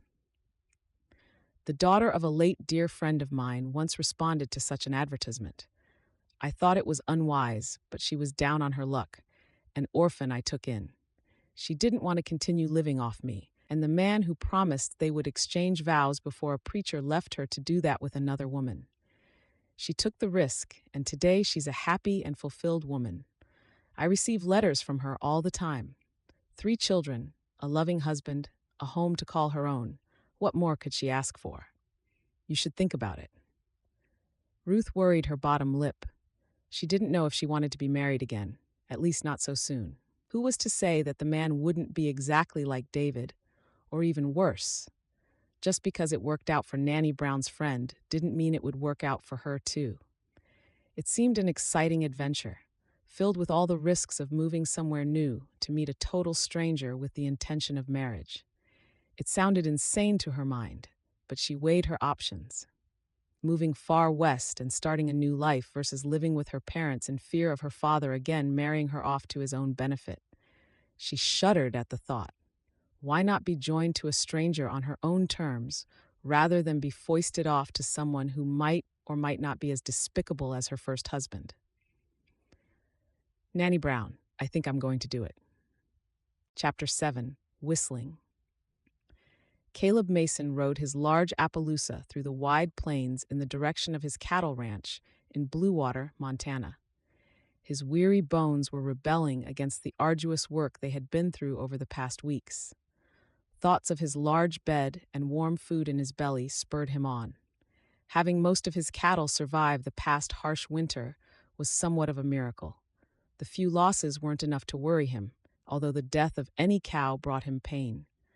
His herd had multiplied, and there were now too many cattle to stay on the range. Grazing would be problematic, so he had decided it was time to round them up as usual and then sell them up north where he would make a profit. He and his workers had worked long and hard, herding them for the cattle drive in 2 days. Tucker Wilson, his 60-year-old right-hand man, rode up beside him. Caleb cast him a sideways glance and continued whistling. "Say, Caleb, have you given further thought to what I told you 2 days ago?" the older man queried with a hint of amusement in his voice. Caleb groaned inwardly, but he managed to look straight ahead without showing emotion. "What's there to think about, Tucker? It's a ridiculous idea." Tucker pursed his lips in an effort to suppress his amusement, but he didn't quite manage it. His head tilted, and rich laughter rumbled from his chest, just as he had thought. The feller behaved like a scared bunny whenever the issue of women was mentioned. "What's ridiculous about a mail-order bride? Folks around Bluewater have been doing it, and their unions have all been blessed with children who will grow to help out with their farms and ranches, which is a testament to its success." The rancher grinned at the other man just to rile him, and then stated, "Well, good for them, but it has nothing to do with me." Tucker threw up his hands in exasperation. "You are just as stubborn as your cows." Caleb let out a low laugh and shook his head. "And you, my friend, are just an ornery old cuss." The foreman gave a sharp retort of laughter. "Look who is talking." Caleb chuckled and looked straight ahead, aiming to get to the creek just a short distance from the ranch to water the horses. The summer heat wasn't doing them any good. It was a good thing that they were such fine horses. "Where are you headed?" Tucker asked when his boss drew the reins of his horse in the direction of the creek instead of the ranch a short distance away. "To the creek. Black Thunder is thirsty." The horse grunted at the mention of his name, and Caleb stroked his glossy dark mane. "Good?" Tucker grinned. "There I could talk some sense into you without anyone overhearing us or intruding." Caleb almost turned his horse in the direction of the ranch at his foreman's words, and sheer will alone kept him from turning tail and taking off. Tucker was always trying to matchmake him with a few women in Bluewater. Usually the women were snapped up by others and soon married. And now Tucker had the useless idea of a mail-order bride. What woman would be desperate enough to leave her home and family to marry a man she didn't know? Definitely a woman running from the law. He told Tucker his thoughts, and the man laughed. "You have a very imaginative mind. Have you thought of the fact that these women might also be in your shoes, orphaned with no relatives or friends to call their own, just wanting a change?" Caleb honestly hadn't imagined that. Who was he to judge, with his physical and emotional scars? Recalling his scars brought memories too painful to ever be forgotten. His father had made the move from the city to the rocky plains with the desire to live a secluded life with his family. He had started a ranch with wild steers and later crossbred them with domestic breeds. His prices were usually on the high side, but his stock was so good the buyers didn't grumble too much. But all the joy of making money for his family was lost one fateful night. No one knew exactly what or who started the fire, but it had glowed in wild flames, consuming the house in which his parents were sleeping. Unable to sleep, he had gone riding in the open fields not 30 minutes earlier. The acrid smell of smoke and the black cloud brought him back like a bat out of hell. All efforts by the community to staunch the fire were to no avail. "Papa, Mama," he yelled, trying to get inside to save them against the restraint of their closest neighbor's wife. The boy of 13 yanked himself free of her hold and ran into the house. Coughing painfully, he had gone in search of his parents in their room. Before he could reach them, a section of the building collapsed on him. It was a miracle that he survived. His rescuers had wrapped themselves in thick blankets, doused in water, and dragged him from what was once the living room. He spent weeks in Salt Lake City under a physician's care, recuperating in a boarding house bed, and was unable to attend his parents' funerals. He came home with eternal scars on his back, arms, and legs. It was unbelievable that his face was not affected. Tucker, his father's foreman, had taken the boy in and kept the ranch going until Caleb was man enough to run it. Putting his young life back together had taken some time, but his determination had panned out, and together they had rebuilt the ranch and made it the success it was today. But something was missing in his life. He nursed a void in his heart that only a woman could fill. There were times he remembered life with his parents and the love they had shared, which had made him yearn for the love of a woman and a family at a young age. Who was he kidding? No woman would want him after catching a glimpse of his scars. She would turn away in pure disgust. It was the reason he was never bare-chested and always covered to his wrists. No need to set himself up as an object of disgust or pity. His insecurities made him very sensitive to his scars, thereby robbing him of the confidence to so much as speak to a lady. He feared getting close to someone who would only avoid him once his scars were revealed. He could protect his heart by staying away from the ladies.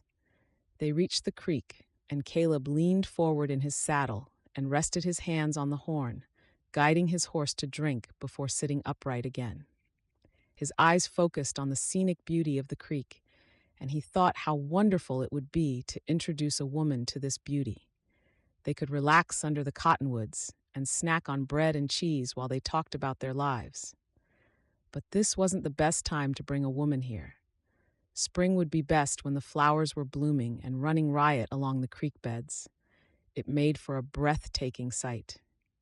Penny for them, Tucker broke into his thoughts after watching him for a while. A knot was tightening in Caleb's chest as he dismounted.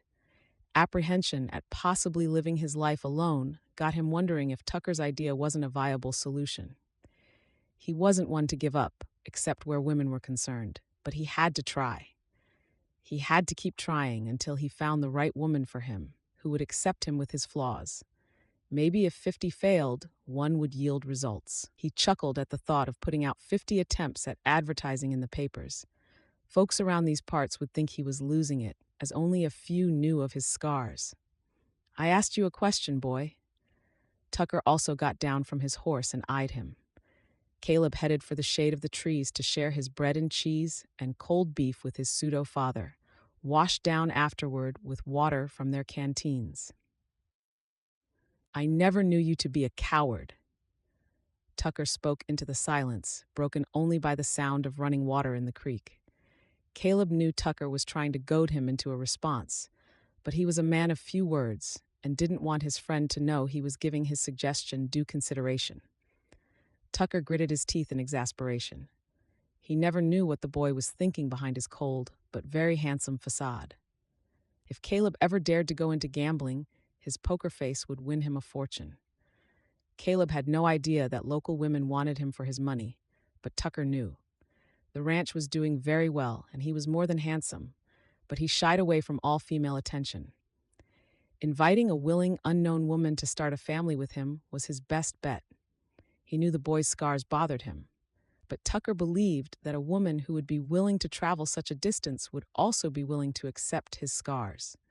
He told the stubborn mule of a man as much. Caleb listened to Tucker go on and on about the positive aspects of a mail-order bride, but when he mentioned fathering children, Caleb rose quickly to his feet and told him it was high time they returned to the ranch, silencing him for the moment. The sun was setting when they rode into the yard. Caleb led his horse to the stall and gave him a good rub-down and a decent serving of hay and water before leaving to take a well-earned rest in the ranch house. He entered through the kitchen door and could not help but imagine a woman there to welcome him home with a smile on her lips and a kiss, not to mention hot and delicious meals. But the kitchen was empty, stale, and cold. Frustrated, he went up to his room to remove his cowboy garb and to wash up. Mutton stew was bubbling in the pot on the stove when he walked into the kitchen some minutes later. He and Tucker alternated cooking, and Caleb had to admit that his foreman was a better cook than he was. The old man knew which additives would make a meal just right. With his stomach grumbling from hunger, the young man pulled a chair out from under the wooden table set in the corner of the kitchen and waited for the old man to finish up. He was served his meal, and he dived into it with relish. "Now, about this advertisement," the old man began. "I think," Caleb groaned and barked. "Fine, I'll do it. Now can a man please eat in peace?" Grinning from ear to ear, Tucker said, "Sure, you could even go for a second helping." Caleb threw him a dark look, but nothing could rile Tucker now. Victory kept him grinning as he cleaned his plate. That night, Caleb slept fitfully. He wondered whether he had made the right decision or the biggest mistake of his life. He couldn't turn back on his word now, albeit given in anger. He would brace himself and hope for the best. The following morning, the sky was just turning pink when they rode out of the valley. By the time they reached town, the sun was up. He went to the newspaper office and placed an advertisement in the Western Matrimonial Herald, a paper printed in Chicago and read, so the clerk assured him, from Boston to San Francisco. The wording was simple and straightforward, just like him. Companion wanted at Creek Valley Ranch in Bluewater, Montana territory to help with cooking, cleaning, and other chores. When he told Tucker the words he had used, the old man had cursed him, but it was too late now. "What?" the young man asked, astounded at the man's ire. He had done what he wanted, so what more did he want from him? "Well, it sounds more like you want a housekeeper than a wife." Oh, understanding dawned on Caleb. What? Was he supposed to write flowery words like he wanted a wife, a soulmate, a lover, a mother to his children? Percent. "I did put companion," he said to placate the man. But Tucker stormed off, muttering words about silly boys who thought they were men and had to be told everything, which elicited a chuckle from him as he repositioned his hat and went after him. Tucker didn't talk to him for the rest of the day as they rode back to the range. It suited him just fine because he was accustomed to being lonely, and it allowed him to think. If no one responded to the advertisement, he would just have to place another and let Tucker choose the words for him. The cattle drive to the north was tedious, but he and his ranch hands were able to bring it to a successful conclusion. It took weeks for them to get back to the ranch, where he was surprised to find a letter waiting for him. His heart beat painfully inside his chest as he tore the letter open. One Ruth Belmont was willing to be his bride. Chapter 8. The letter had been written 6 weeks earlier at Nanny Brown's kitchen table, with the older woman standing at Ruth's elbow and pretending not to read over her shoulder. The Western Matrimonial Herald lay open between the teacups. Nanny Brown took the paper for the recipes, or so she said, and it had taken her the better part of a week to work her way around to the page of advertisements. She had folded it back and set it in front of Ruth without a word. Ruth had read down the column twice. Widowers with 6 children. A blacksmith in Kansas who wanted a wife of good character and strong arms. A gentleman in Nevada whose advertisement ran to 20 lines and mentioned his silver claim in every one of them. And near the bottom, 4 lines that made her laugh out loud for the first time in weeks. Companion wanted at Creek Valley Ranch in Bluewater, Montana territory, to help with cooking, cleaning, and other chores. "That one," Nanny Brown said. "Nanny, he wants a housekeeper. He wants a wife and doesn't know how to say so. I've met the type. They're usually the best sort." Ruth had turned the paper toward the window as if a better light might change the words. "What are the other chores, do you suppose? The cattle?" "Ask him." So she had. She had written half in jest, because it was easier that way, and asked Mr. Mason plainly whether he was in want of a wife or a housekeeper, and whether the other chores included the cattle, because she had never so much as milked a cow and thought he ought to know it before he went to the trouble of replying. She had signed it Ruth Belmont, her own name, the name she had been born with, and it had felt like putting on a dress she had thought lost. Nanny Brown had sealed it herself and carried it to the post before Ruth could change her mind. Caleb read the letter standing in the yard with the dust of the drive still on him. He read it twice. Then he read it a third time with Tucker breathing down his neck, and when Tucker reached the part about the cattle, the old man sat down on the water trough and laughed until he had to wipe his eyes. "She's got you there, boy. She's making fun. Making conversation, more like. You'd know the difference if you'd ever had one with a woman." Caleb took the letter into the house and sat with it at the kitchen table for most of the evening. Answering it was harder than the drive had been. He wrote about the ranch because the ranch was what he knew. 400 head, more or less, and the pasture along the creek, and the house with its 4 rooms and a good iron stove. The chores, he wrote, did not include the cattle. Then he admitted that he had not known how to word an advertisement for a wife, and so had worded one for a housekeeper, and that Tucker, his foreman, had told him so at the time in language he would not repeat to a lady. He wrote that he wanted a wife. For a long while he looked at that line and did not cross it out. At the bottom, because the page looked bare, he added that there was a creek not far from the house, and that in the evening the light came down through the cottonwoods in a way he had never been able to describe to anyone. Then he signed it and went to bed before he could think better of it. His letter reached New York in the middle of August. Ruth read it in the parlor with her feet tucked under her, and she found herself smiling at the 4 rooms and the good iron stove as if she could see them. He wrote the way a careful man talked, she thought. Every sentence had a purpose. There was not a flowery word in it, and yet there was the creek. She read the last lines again. A man who could not describe a thing had gone ahead and tried for a woman he had never met. She folded the letter and held it a moment before she put it away. Her reply took her 3 evenings. She told him she was a widow. That much she had decided on before she picked up the pen, because it seemed to her that a man had a right to know it, and because she would rather he heard it from her than wondered.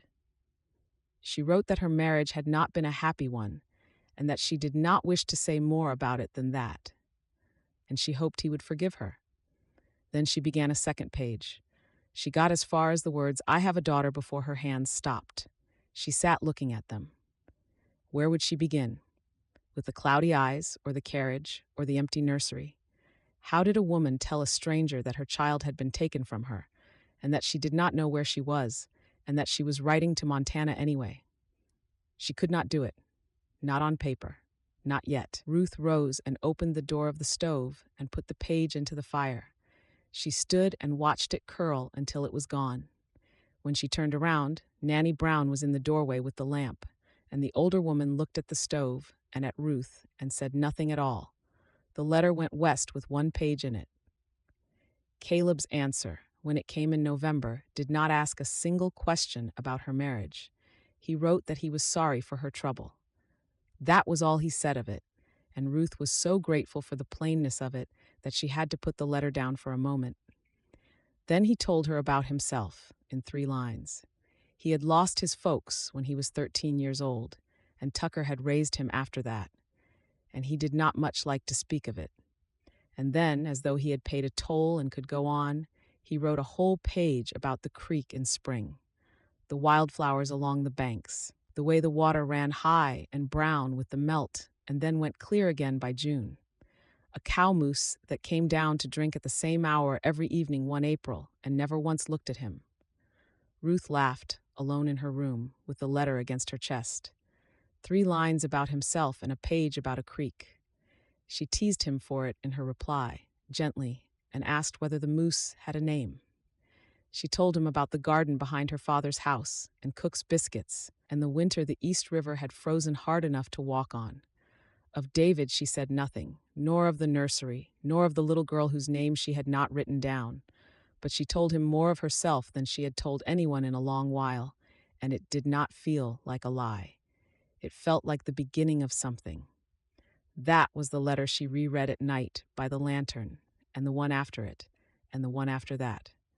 The weeks between them stretched long. She learned to know the sound of the postman's boots on Nanny Brown's step. Winter came down hard on Creek Valley Ranch, and Caleb spent February hauling hay to cattle that stood in snow to their bellies. He wrote to Ruth by lamplight, with his hands too stiff to hold the pen properly. He wrote the plainest thing he had ever written. He would like her to come, when the roads were open, and if she was still of a mind. The fare he would send. He would not hold her to anything she did not want once she had seen him and the place. If she came and did not care for either, he would put her on the coach home and think no less of her. He did not write that he was afraid she would take one look at him and go.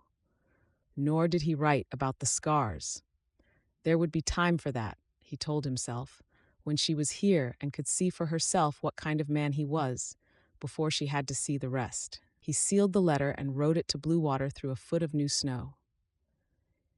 It reached New York on a gray day in March. Ruth read it in the hall with her coat still on. She read it a second time going up the stairs. She was halfway through the third reading when she went back down again and found Nanny Brown in the kitchen. "Well," the older woman said, without turning from the stove. "He's asked me to come." "And?" Ruth found that she was smiling. She found that she had been smiling since the hall. "I'm going to say yes." Nanny Brown set the spoon down and came and put both arms around her, and for a moment neither of them said anything, and Ruth thought of the little girl who was somewhere in this city, and of the page she had burned, and of a creek she had never seen. She would tell him. When she was there and could see his face, she would tell him everything. It would be easier when she could see his face. She wrote her answer that night. It was short, because there was only one thing to say. Yes. Chapter 9. "Are you sure everything is as it should be?" Margaret asked her daughter, eyeing the overflowing trunk open on the bed. Ruth gently smiled at her mother as she placed her books in the trunk, already wondering how she would close it. She had already filled one huge trunk and was now thinking she might need another. She had no idea why she had packed so much when she wasn't sure of the possible outcome of her journey, but she was hopeful everything would turn out fine. In his letters, Caleb Mason sounded like a very kind man, unlike David. To be honest, she had to admit that she couldn't wait to meet him. It came as a surprise to her that liking Caleb had come instantly and naturally. A smile tugged at the corners of her lips as she recalled how she would wait out weeks between letters, sitting on pins and tenterhooks. Oh, how she had wished then that a faster means of exchanging letters would be invented. His letters were worn and a little wrinkled at the edges from where she had held them, reading them over and over again. They became her bedtime reading, every night by the light of her lantern before she fell asleep. She would fold them back into their envelopes and place them under her pillow. There were nights when she dreamed of Caleb and his ranch. Caleb's face was usually in the shadows because she had no knowledge of his appearance, but she always saw the wide expanse of land filled with animals. She wasn't a country girl, but she couldn't wait for the adventure of milking cows, churning butter, and collecting eggs from under broody hens. It had seemed like a joke at first, writing to a stranger at Nanny Brown's insistence. It didn't seem like a joke now. "Ruth! Ruth!"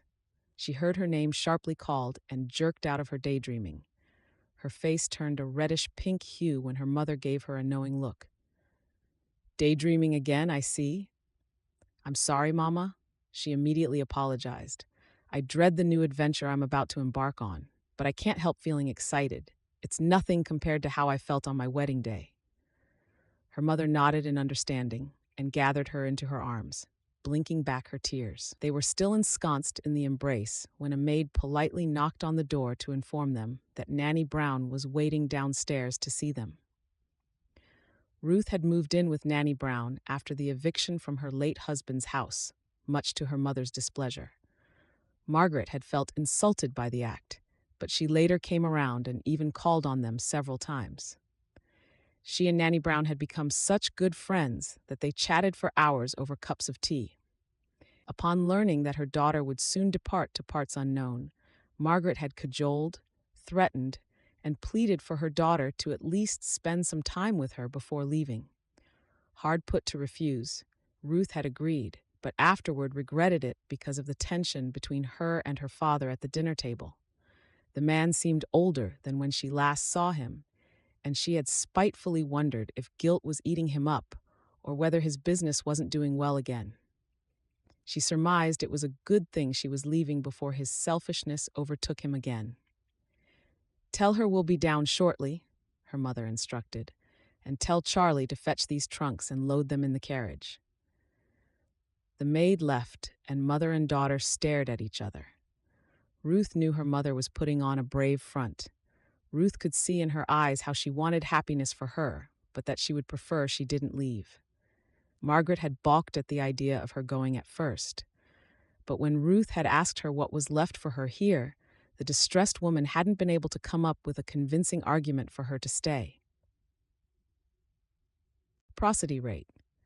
"Well, we shouldn't keep Nanny Brown waiting," Ruth spoke into the edgy silence when she saw her mother's eyes tearing up. The woman could only offer a nod, and they left the room together. Nanny Brown was waiting in the drawing room with a forlorn look in her eyes.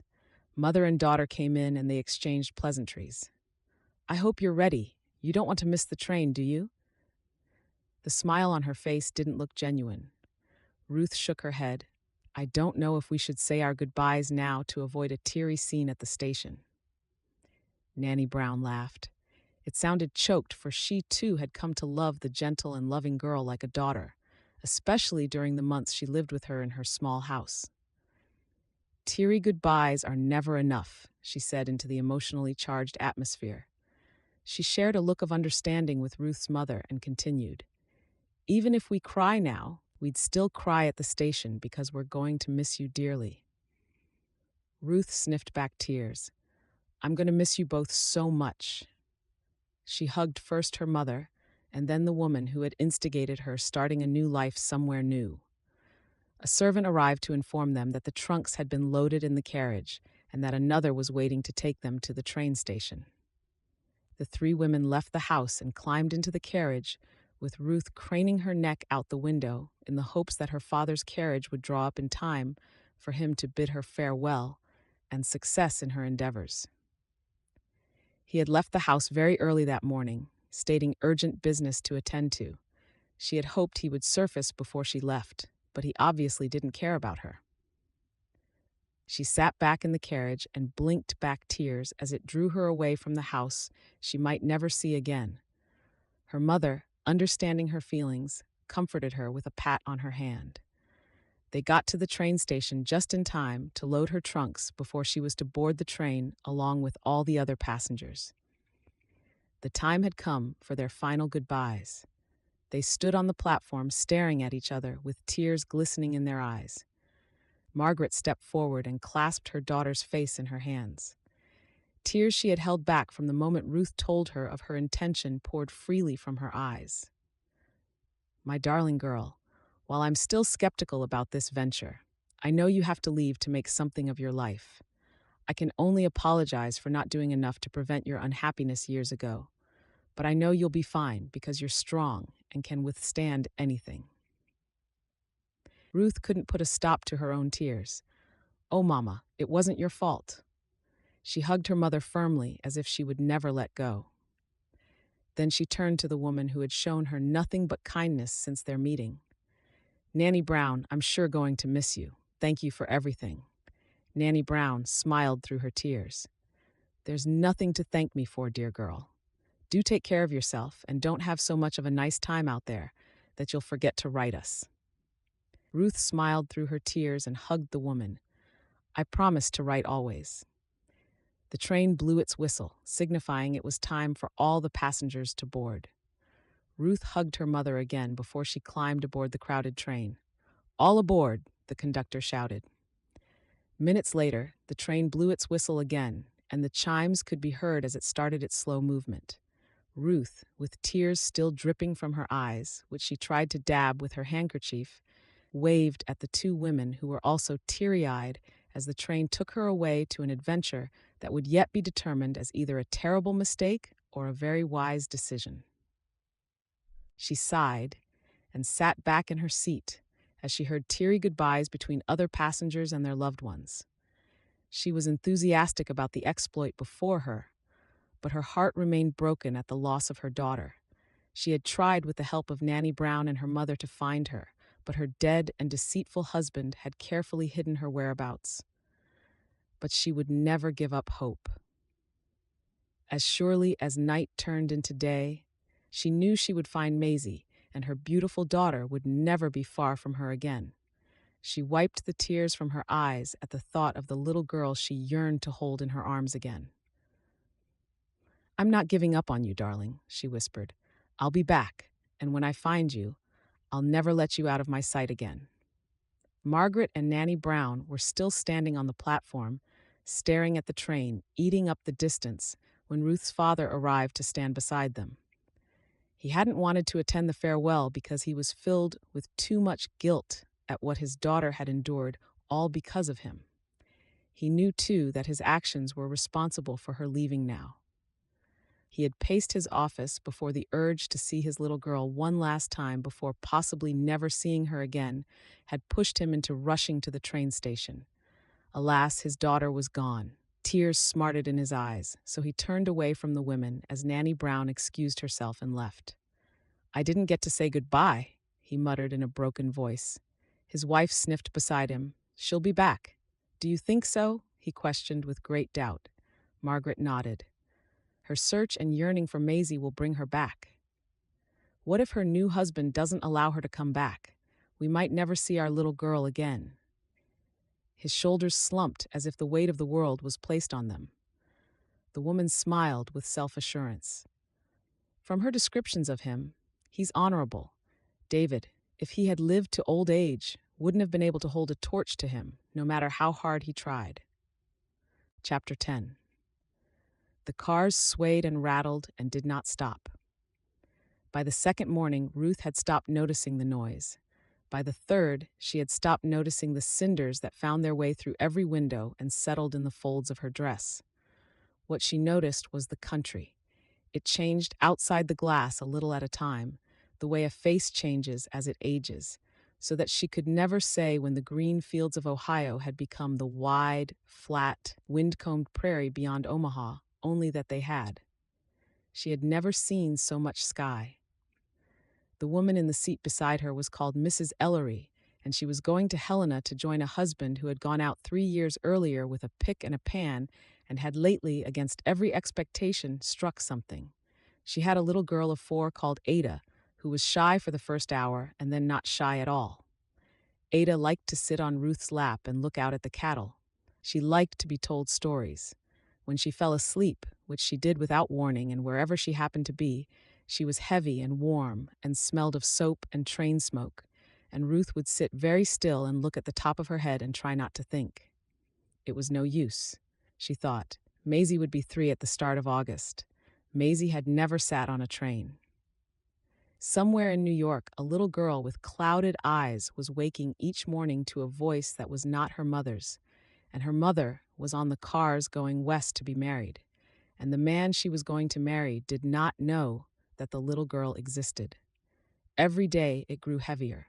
She had promised herself she would tell him when she could see his face. Now she was a week from seeing it, and then 5 days, and then 4, and the sentence she had been carrying since March had not grown any easier to say. "You're quiet," Mrs. Ellery said on the 4th day. "I was thinking about my husband." That was what she had told her on the first evening, that she was going out to join her husband. Mrs. Ellery had smiled and said, "Wasn't it a comfort to travel with someone in the same case?" And Ruth had smiled back and said that it was. Well, if things went as well between her and Caleb as they had in the letters, it would be true soon enough. Corinne, Utah, was not so much a town as a place where the railroad ended and the wagons began. Ruth stepped down from the cars into heat and dust and a noise like a fairground. There were freight wagons drawn up in lines a quarter of a mile long with teams of 10 and 12 mules standing hip-shot in the sun. Teamsters shouted. Bales and barrels and crates stood stacked higher than her head, all of them stenciled for places she had only read about: Virginia City, Bannack, Helena, Deer Lodge. There was a hotel with a false front, and a saloon on either side of it, and a stage office with a sign so freshly painted that it shone. This was the door to Montana Territory. Everything that went north went through it. Mrs. Ellery was taking the same line as far as the fork for Helena, and Ruth was so glad of her that she nearly said so. Instead, she saw to her baggage. One trunk could ride on the coach, the clerk told her, for a price that made her wince, and the other would follow by freight wagon and be at Bluewater within the week if the roads held. And if they don't hold? Then it'll be there when it's there, ma'am. The coach left at daybreak. It was a Concord, red and yellow, and much the worse for wear, slung on leather braces so that it did not so much roll as swing. There were 9 inside and 2 more on the roof with the driver, and by the time the sun was well up, Ruth understood why the clerk had smiled when she asked whether the seats were comfortable. The dust came in through everything. It lay on the seats and in her hair and between her teeth. The coach lurched and pitched and dropped into holes and climbed out of them, and Ada, who had thought it a great adventure for the first hour, was sick out of the window and then slept. Ruth did not mind it. That surprised her. She had thought she would mind it a great deal. Instead, she found herself watching the country climb, the sage flats giving way to hills and the hills to mountains, with snow still lying in the high folds of them in July. And something in her chest that had been shut for a long time opened a little and let the air in, the way stations came every 15 miles or so. Fresh horses, a tin basin on a bench outside, a meal of beans and bacon and coffee you could have stood a spoon in. At the second night's stop, a log house with a dirt floor and a partition of blankets for the ladies. The station keeper's wife took one look at Ruth's hands and said, "First time out, honey." And Ruth said that it was, and the woman said, "You'll do," and gave her the good blanket. There was a drummer on the coach, a stout, cheerful man in a checked suit, who sold hardware to the stores along the line, and had been up and down this road, he said, more times than he could count. On the last day, when Mrs. Ellery and Ada had gone on toward Helena, and the coach had swung east into a long green valley with a river shining down the middle of it, he leaned across and asked Ruth where she was bound. "Bluewater." "Bluewater. Well now, nice little town, good store. Fellow named Hollis keeps it, honest as the day. You visiting?" "I'm to be married there." His eyebrows went up. He was too polite to ask, and Ruth was too tired to make him. "Creek Valley Ranch," she said. "Mr. Mason, the Mason place." The drummer sat back. "I know it. Know of it, I should say. Never met the man. Keeps to himself, folks tell me. Runs a fine herd. Pays cash money at the store, doesn't come to town more than he must." He rubbed his chin. "There was a fire out there once, years back, before my time on this road. Bad one, I understand." "A fire?" "So they say. I couldn't tell you the particulars." He seemed to feel he had said too much, and turned the talk to the price of nails. Ruth let him. But she put it away with the other things she knew about Caleb Mason. He had lost his folks at 13. He did not much like to speak of it. There had been a fire. She looked out at the valley and thought that everyone was carrying something. She was in no position to blame a man for not putting it in a letter. It was a tough and arduous journey, but Ruth found she did not mind it in the least. 10 days from the platform in New York to the last long grade before Bluewater, and every one of them a day she would not forget in a hurry. On that last afternoon, her thoughts drifted to Caleb and would not be called back. How would he find her? Would he take one look at her and decide he wanted nothing to do with her? Would he be able to read the deep sadness in her soul through the windows of her eyes? Or would she be the one repulsed by him? Would she discover a man with a hump and one eye and a crooked nose, who walked with a severe limp? She giggled behind her glove as her thoughts ran wild, and the drummer glanced over and smiled. Whatever the case may be, she decided she would accept him as he was. David had been handsome, and he had treated her with disdain. If Caleb happened to be as ugly as sin and also the kindest man in the world, she would marry him and make him the proudest husband ever. With that settled in her mind, she leaned her head against the window frame and let the swing of the coach carry her the last few miles. The coach came to a stop at last in front of the stage station at Bluewater, and Ruth sighed with relief. 7%. She didn't think she could have spent one more hour in the cramped and jolting box. She climbed down stiffly with the other passengers and stood in the road with her trunk at her feet and her reticule in her hands, looking about her. Bluewater was a single wide street of frame buildings with the mountains standing behind it like a wall. There was a store with Hollis over the door, just as the drummer had said, and a livery and a white church at the far end. People were going about their business. A woman on the boardwalk looked at her with frank curiosity and then looked away. Ruth suddenly noticed a man watching her and feared a joke may have been played on her if this was indeed Caleb Mason. The man was probably as old as her father, with sandy, thinning hair beneath a brown cowboy hat. He hesitated a little before he strode forward. No, swaggered was the right word. He swaggered towards her, and oh, he did walk with a limp, albeit a slight one. A giggle escaped her lips despite her apprehension, and she quickly schooled her features and smiled a little at him when he reached her. "Miss Ruth Belmont?" he inquired with uncertainty. His deep voice had a slight drawl. She nodded and asked, with her heart in her throat, "Caleb Mason?" The man must have heard her anxiety, because a grin broke out on his face and he shook his head. "I wish. I'm Tucker Wilson, Caleb's right-hand man. Pleased to meet you, ma'am." Ruth smiled at him, liking him on the spot. She wanted to ask why Caleb hadn't come to fetch her personally, but she let it go, deducing it might cause awkwardness on the ride to the ranch. "The pleasure is all mine, Mr. Wilson." He grinned again. "Please call me Tucker. Everyone does." She nodded. "All right, Tucker. Call me Ruth." His eyes fell on the trunk. "This be all your luggage?" "There's another coming by freight. The clerk at Corinne said within the week, if the roads hold." "Then it'll be here in a fortnight," Tucker said comfortably. And before she could warn him about the weight, he had swung the trunk onto his shoulder and carried it off to a wagon standing a short distance away. She had never ridden in a wagon before, but she enjoyed the ride and the view over the lush grasslands. "It's beautiful," she said, and he grunted and went on to tell her with pride the tale of how Bluewater came to be. She listened with rapt interest and laughed at his jokes. He was quite a storyteller, and she suspected he added a tidbit or two to make the tale the more entertaining. She was grateful to him for it. As long as he talked, she did not have to think about how close she was to meeting Caleb. Her jaw dropped when Tucker turned the wagon onto a trail and the ranch came into view. It was bigger than she had imagined. How many acres, she wondered, and did not ask.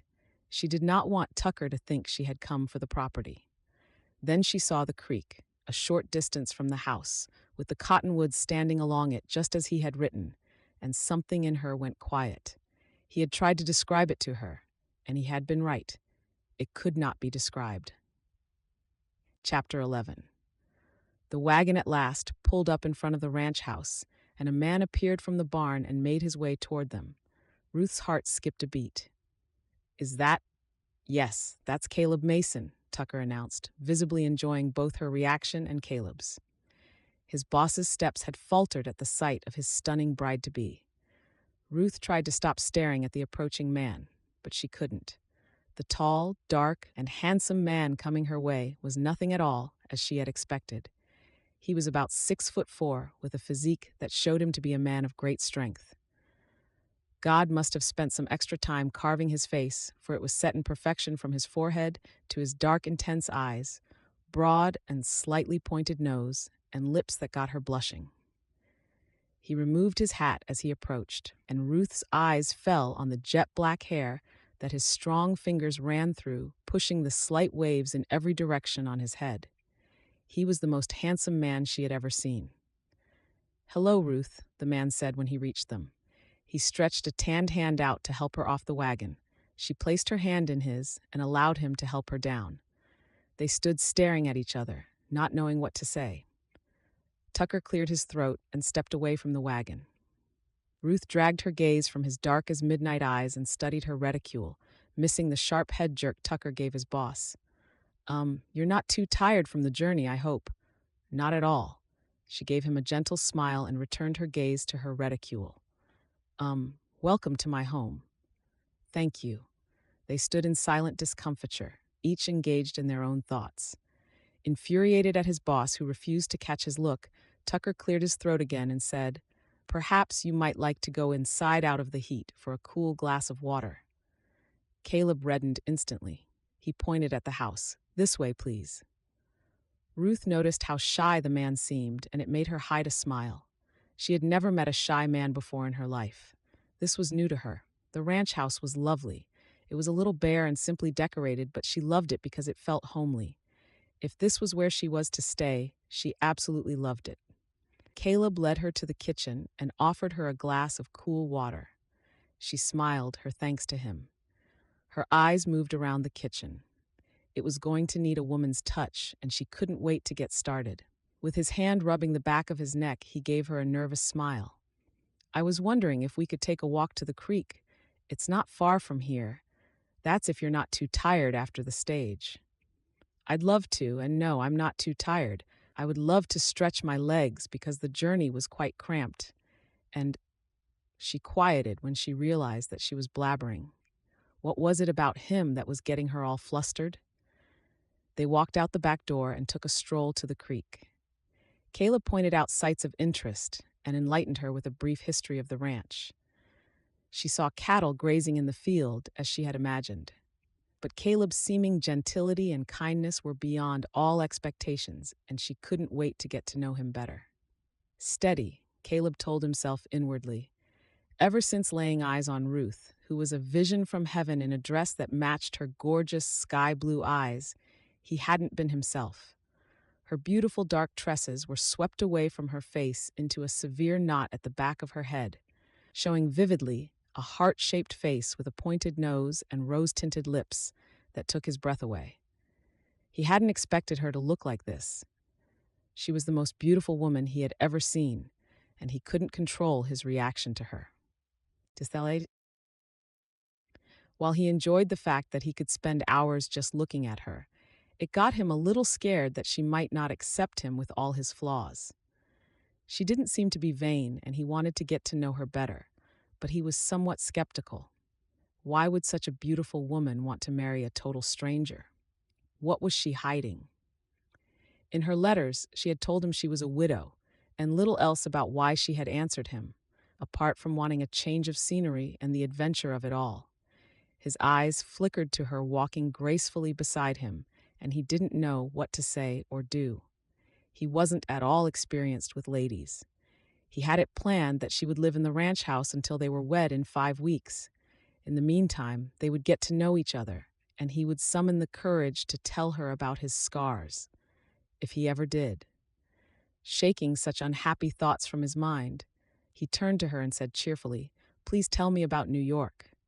A shadow crossed her eyes, and she hastily looked away. It seemed he wasn't the only one hiding something. Or was it that she was missing home and already regretting having left? He hoped with all his heart that wasn't the case. He was already envisioning a blissful life as her husband. A smile chased the darkness from her eyes. "I'd rather not talk about New York, if you don't mind. I left it behind, and I hope to have new memories here." Caleb wholeheartedly loved her answer. He smiled at her, something he didn't do often, and it made him even more handsome, and her breath caught in her throat. Blushing, she looked away. They sat under a tree and talked for hours, not realizing the passage of time until Tucker fetched them for lunch. They were surprised at how easy it was for them to converse. A smile was dancing on Ruth's lips when she went to her room to change before lunch. An identical smile was also playing on Caleb's lips while he washed his hands. Tucker chuckled behind him with a knowing smile. That evening she cooked. Caleb protested that she had been 10 days on the road and ought to rest, and she said that she had been 10 days sitting down and would go out of her mind if she sat any longer. And Tucker said that if it was a choice between his cooking and hers, he would take his chances with the stranger. So Caleb showed her where things were, which did not take long, and left her to it. There was not much. Flour and salt pork and a sack of beans, some potatoes going soft in the cool of the cellar, onions, a jar of preserved cherries that Tucker admitted had been given to Caleb by a neighbor's wife 2 Christmases past and never opened. Ruth made biscuits and a hash of the pork and potatoes with the onions fried sweet, and she opened the cherries and set them out in a dish because it seemed a shame not to. Tucker went back 3 times. "Where did you learn to do that?" Caleb asked her, when the old man had scraped the last of it onto his plate. She shrugged and smiled shyly. "Our cook taught me when I was a girl, and later, when my father had his troubles and we had to let the servants go, there was no one else to do it. I found I liked it." She looked at the empty dish. Things do happen for a reason. He raised his eyebrows a little at her father's troubles, and she saw him put it away and not ask. She was grateful for that. Afterward, when the dishes were done and Tucker had taken himself off with a great show of yawning, Caleb stood in the kitchen doorway with his hat in his hands and told her, a little stiffly, what he had planned. She would have the house. He and Tucker would sleep in the foreman's cabin across the yard and take their meals here, if she would have them. He had spoken to the preacher for 5 weeks hence. That would give them time. Time for what? She asked, before she could stop herself. "To be sure," he said, "both of us." She lay awake a long while that night, in a room that smelled of new pine and soap, and listened to the creek. She was thinking about the word both. He had said it as though he had something to be sure of, too. Across the yard, in the cabin, Caleb sat on the edge of the bunk in the dark and pulled his cuffs down over his wrists out of long habit, though there was no one to see. Then he lay back and looked at the ceiling and thought about the way she had laughed at Tucker's third helping. And in the house, Ruth turned over and said to the dark, very quietly, so as to hear how it sounded, "Caleb, there is something I have not told you." It sounded like the beginning of a sentence she did not know how to finish. She would find the rest of it. There were 5 weeks. Back in New York, Stephen was staring at his bottle of whiskey at the bar in the saloon he favored. The noise around him was deafening, but he didn't hear anything. His thoughts were on his daughter. It wasn't even a week since she left, and he missed her terribly. Sure, they hadn't even spoken a word during the week she was back in his house, but sharing a meal with her at dinner time had served as a balm to his hurt soul. During this time, he would often stand at the drawing room door and just listen to her conversation with his wife. The sound of her laughing usually brought a smile to his face. His business had been his life, simply because he had wanted to prove to his late father and relatives that he would be able to handle it. The old man hadn't believed he could hold on to the store because he considered him a failure. Stephen had been surprised when his father bequeathed him the store, but he later comprehended that it was because the store was almost bankrupt. And with that, Stephen had tried his best to resurrect it. He had succeeded until his cocksureness caused him to make bad business decisions. Before he knew it, he was broke. The drastic decision made to save his business had almost ruined Ruth's life. "Oh, poor Ruthie," he murmured and took a deep swig from his drink. Poor Ruthie indeed, for the girl who used to sit on his lap and run immediately to him when he opened the door after a long day at the store was no longer in existence. He had destroyed that for good. Riddled with so much guilt that he couldn't bear it, he poured the rest of his whiskey down his throat, but it failed to assuage the feeling of loss. He was about to order another bottle when Margaret's words at the train station came back to him. Her search and yearning for Maisie will bring her back. An idea instantly formed in his mind, despite his tipsy state. Maisie, his granddaughter, was the key to bringing his daughter back. Ruth would come back to New York if she knew her daughter had been found. Maybe she wouldn't stay, but at least he would get to see her possibly one last time and tell her how sorry he was. Shame followed almost immediately. No, that could not be why he searched. If Ruth never came home, if she never forgave him or willingly spoke to him again, Maisie still had to be found. His granddaughter deserved her mother, and Ruth deserved to know that for once her father had tried to repair something without asking anything for himself in return. His eyes lit with joy at the thought of holding his little girl in his arms again, kissing her forehead, and smiling into eyes that were so much like his. His eyes brightened at the thought, but some seconds later, they became as dim as a ghost at the dawning realization that it might be an impossible task. Where would he find her? She had been missing for so long. He didn't know where he would start looking, but he had to try. He rose unsteadily at the very moment that a fight broke out. He turned back to cast a last rueful glance at the place. He would never set foot there again. He needed his wits about him if he was ever going to find her. He thrust open the door and left the rowdy drinking hole. Chapter 12. On the second morning, Ruth announced that she was going into town. She said it over breakfast, and she said it in the tone she had heard her mother use with tradesmen, so that it would not sound like a request. The larder was a disgrace. There was no coffee worth the name, no sugar, no dried fruit, no yeast, and no cloth in the whole house that had not been cut from a flour sack. If Caleb wished to be fed for 5 weeks, let alone the rest of his life, somebody would have to see Mr. Hollis, and she did not trust either man to know what to buy. Tucker looked at Caleb. Caleb looked at his plate. "I'll hitch the wagon," he said. It was 6 miles to Bluewater, and she enjoyed every one of them. The morning was cool still, and the road ran along the creek for the first mile and then struck out across the open grass, with the mountains going blue behind them. Caleb drove with his hat low and his sleeves buttoned to the wrist, though the day promised heat, and he did not say much. But when she asked what a thing was, he told her. That was a hawk. That was the Bar M line, over there, the neighbors, decent folks. That was where the road washed out 2 springs ago, and they had all turned out with shovels. She found she liked the sound of his voice when he was not thinking about it.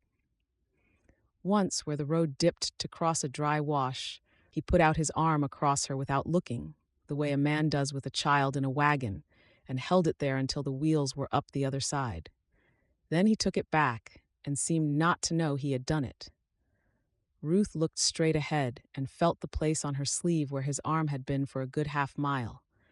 She had not been touched like that, carelessly, for her own safety, in a very long time. Bluewater by daylight was busier than it had looked from the coach. There were wagons drawn up in front of the store, and men on the boardwalk, and a knot of children playing some game with a hoop in the dust of the street.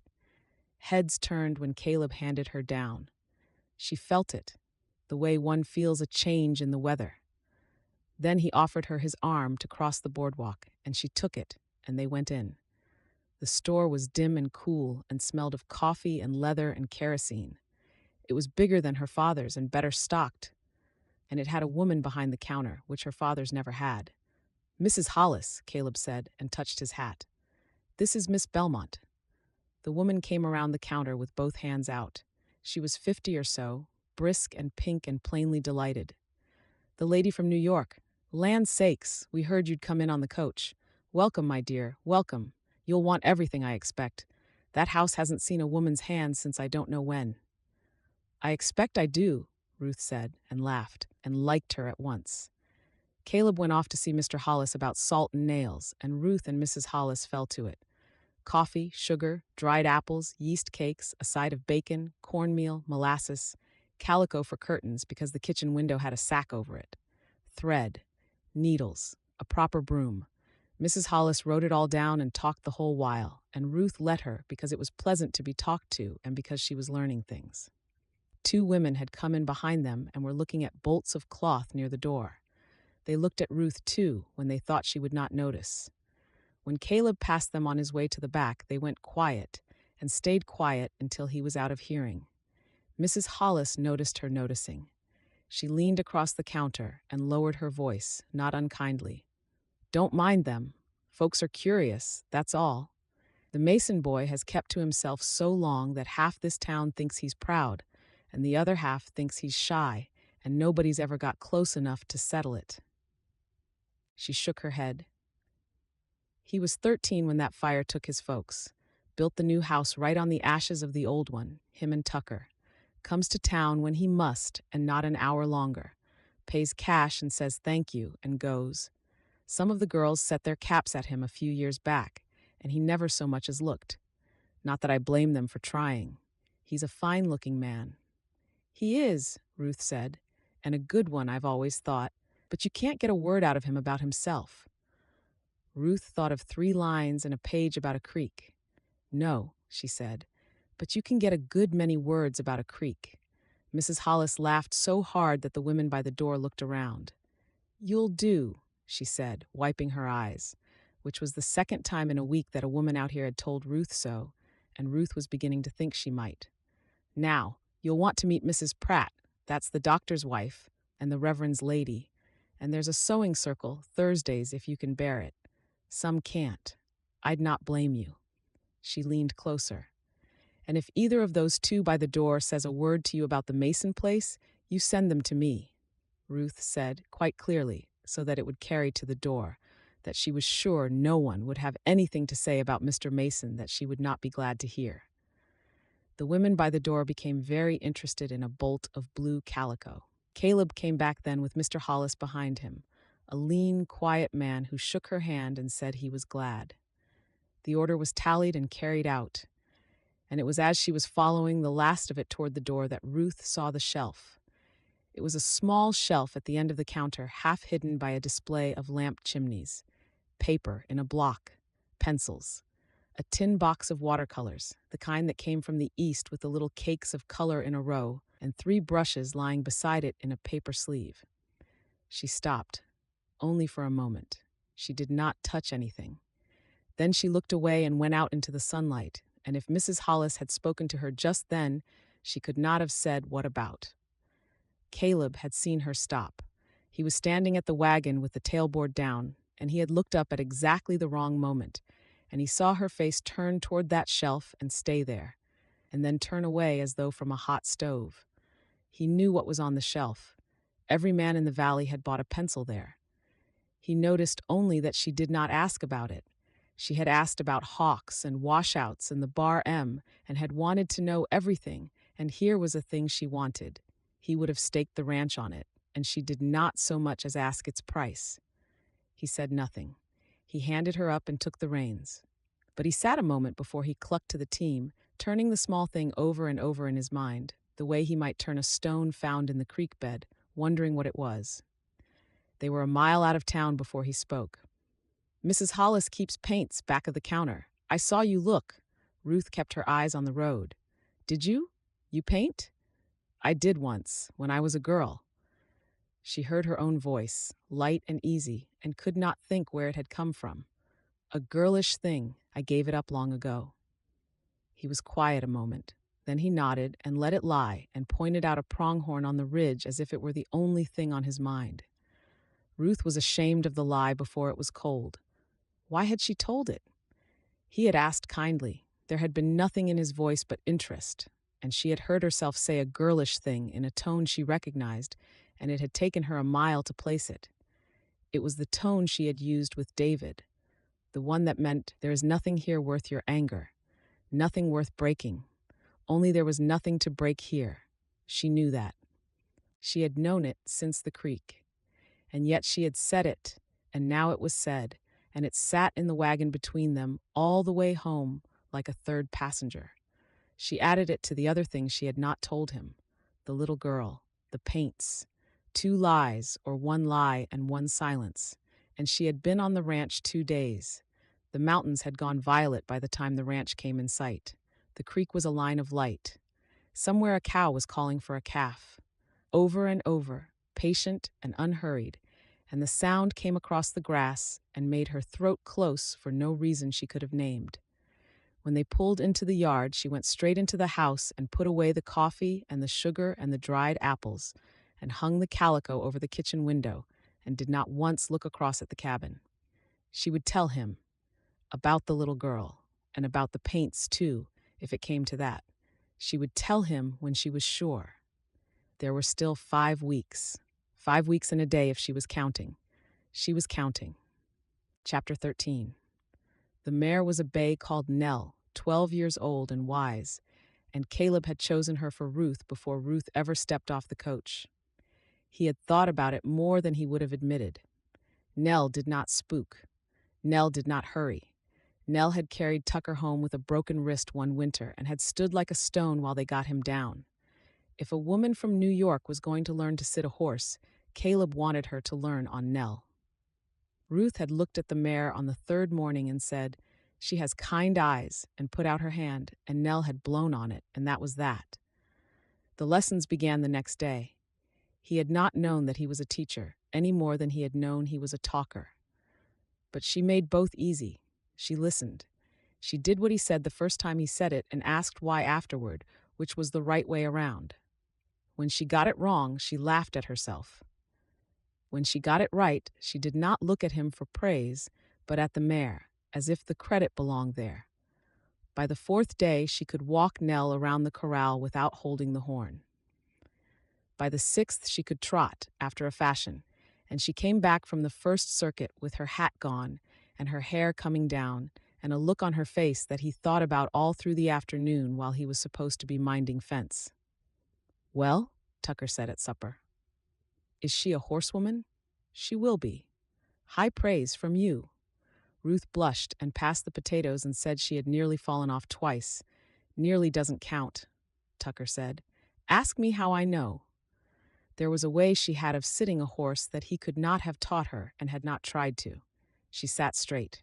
She sat as though the saddle were a chair in her mother's parlor, and she had every right to it. He had seen women ride who were better horsemen and looked worse doing it, and he did not understand why that should please him so much, but it did. He caught himself, on the fifth day, watching the way the sun came through the loose ends of her hair when she took her hat off to wipe her forehead, and he made himself go and look at a hoof that did not need looking at. The breakfasts were the other thing. He came across from the cabin at first light, and she had the coffee on, and they sat at the table in the corner and talked, and somehow it was always a ranch hand at the door, cap in hand, saying that the boss was wanted, before either of them had noticed the time. He had begun to resent the hands. If he was honest, he had begun to resent the ranch, a little, in the mornings. He did not tell her that, but he thought she knew. It happened on the 8th day, and it happened the way such things do, out of nothing. They had ridden out along the creek, at a walk, because she had asked to see the pasture where the calves were, and Nell was ambling with her head low, and Ruth was sitting easy and asking about the brand. He was riding a little ahead on Black Thunder to break the way. There was a rattle in the grass, that was all. A dry, small sound.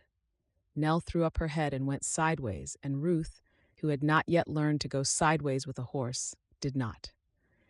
He was off Black Thunder before he knew it. He caught her. He was never afterward sure how. She came off the near side with a cry, and he was there, and for a moment she was against him, her weight in his arms and her hair in his face and her hands clutching at his shoulders, and neither of them breathing. Then she was on her feet, and he had a hand under her elbow, and she was saying, I'm all right, truly, and laughing a little, shakily, and looking up at him, and he saw her look go down. His sleeve had ridden up when he caught her, not far, an inch, perhaps 2 above the cuff. It was enough. The skin there was ridged and shiny and the color of old wax, and he saw her see it, and he saw the small stillness that came into her face. He stepped back as though she had burned him. He turned to the mare. In a moment he had the reins and was running his hand down Nell's neck and talking to her, low, telling her she was a fool and a good girl, and there was nothing there but a bull snake, likely, and no harm done. While he did it, he tugged his cuff straight. For a long minute he kept his back to Ruth. When he turned around again, she was brushing grass off her skirt and did not look at his wrist. She looked at his face. Is she hurt? Nell? No. Frightened herself, that's all. He cleared his throat. You want to ride back or walk? Ride, she said at once. If I walk, I shan't get on her again. So he gave her a leg up and she settled herself, and they rode back at a walk, and he did not say anything about his wrist, and neither did she. And by the time they reached the yard, he had almost persuaded himself that she had not seen it at all. Almost. Ruth said nothing about the wrist, because she knew what it was to be made to show a bruise. She thought about it that afternoon, kneading bread at the kitchen table with her arms aching from the fall and her mind a long way off. She had known, in the moment his sleeve rode up, that she was looking at something he had not meant her to see. She had known it by the way he went still, and then busy, and by the way he had kept his back turned. David had gone still like that once or twice, when a thing had gone wrong at the bank and he did not wish it known. But this was not that. There had been no anger in it, only a kind of flinching, as though he had been caught out in something shameful, and she could not, for the life of her, think what was shameful in a scar. There was a fire out there once, the drummer had said. He was 13 when that fire took his folks, Mrs. Hollis had said. 3 lines about himself and a page about a creek. She put it together and it made a shape, and the shape hurt. She would not ask. That was the first thing she decided. In her time, she had been asked. She had had her sleeve pushed up by her mother's gentle hand and stood while the poultice went on and been made to say who and how, and she had hated it, even from her mother, even in love. She would not do that to him. If he had a thing he could not yet say, well, she was in no position to complain of it. She would wait. He would tell her when he was ready, or he would not, and either way she would be there. And it came to her, needing, that this was a strange thing to be sure of about a man she had known for less than a fortnight. She turned it over. She had been sure of very little in her life. She had been sure of her mother and of Maisie, and for a long while of nothing else at all. Yet here she was, with flour to the elbows in a kitchen in Montana Territory, sure of Caleb Mason. It was not that he was kind, though he was. David had been charming in company. It was that he had stepped back from her in the grass as though he were the one who might do harm. She had never in her life been treated as though she were the one to be careful of. She would have to be careful of him too then. It seemed only fair. The bread went into the oven. The afternoon went on, and when the light began to slant and the men were still out on the far pasture, Ruth went to the corral and stood a long minute looking at Nell. Then she saddled her. It took her 3 tries, and she got the cinch wrong the first time and had to do it over, and her hands were not steady, and she talked to the mare the whole while as she had heard him do. Then she got up. Not gracefully, but up. She rode to the creek at a walk. It was perhaps a quarter of a mile. She rode along the bank under the cottonwoods, with the water going by gold in the low sun. And she rode back, and she was shaking a little when she slid down in the yard, and she did not care. She had got back on. That was the whole of it. Whatever else she was afraid of, she was not going to be afraid of that. Tucker was standing at the corner of the barn when she turned around. He had been there, she thought, for some time. He did not say anything either. He touched his hat to her, gravely, and went in. Later, lying in the dark with her arms aching and the creek talking to itself outside the window, she thought about the ridged skin at his wrist and the way he had turned his back, and she found that what she felt was not pity. She was glad of that. She had had enough of pity to last her. What she felt was something more like the thing she had felt on the coach with the mountains coming up, something in her chest opening and letting the air in. Whatever he was carrying, she thought, she would like to help him carry it, if he would let her. That was the last thing she remembered thinking before she slept, and in the morning she was stiff in every limb and had to be helped up onto Nell, and did not care about that either. Chapter 14. The paper was the back of a flour sack label, and the pencil was a stub she had found in a kitchen drawer, and she had not meant to do anything with either of them. She had only meant to sit by the creek. It was the middle of the afternoon on a hot day. The bread was in the oven, the men were away at the far pasture, and the creek was cool and green and quiet. She had taken the label to write out a list for Mrs. Hollis.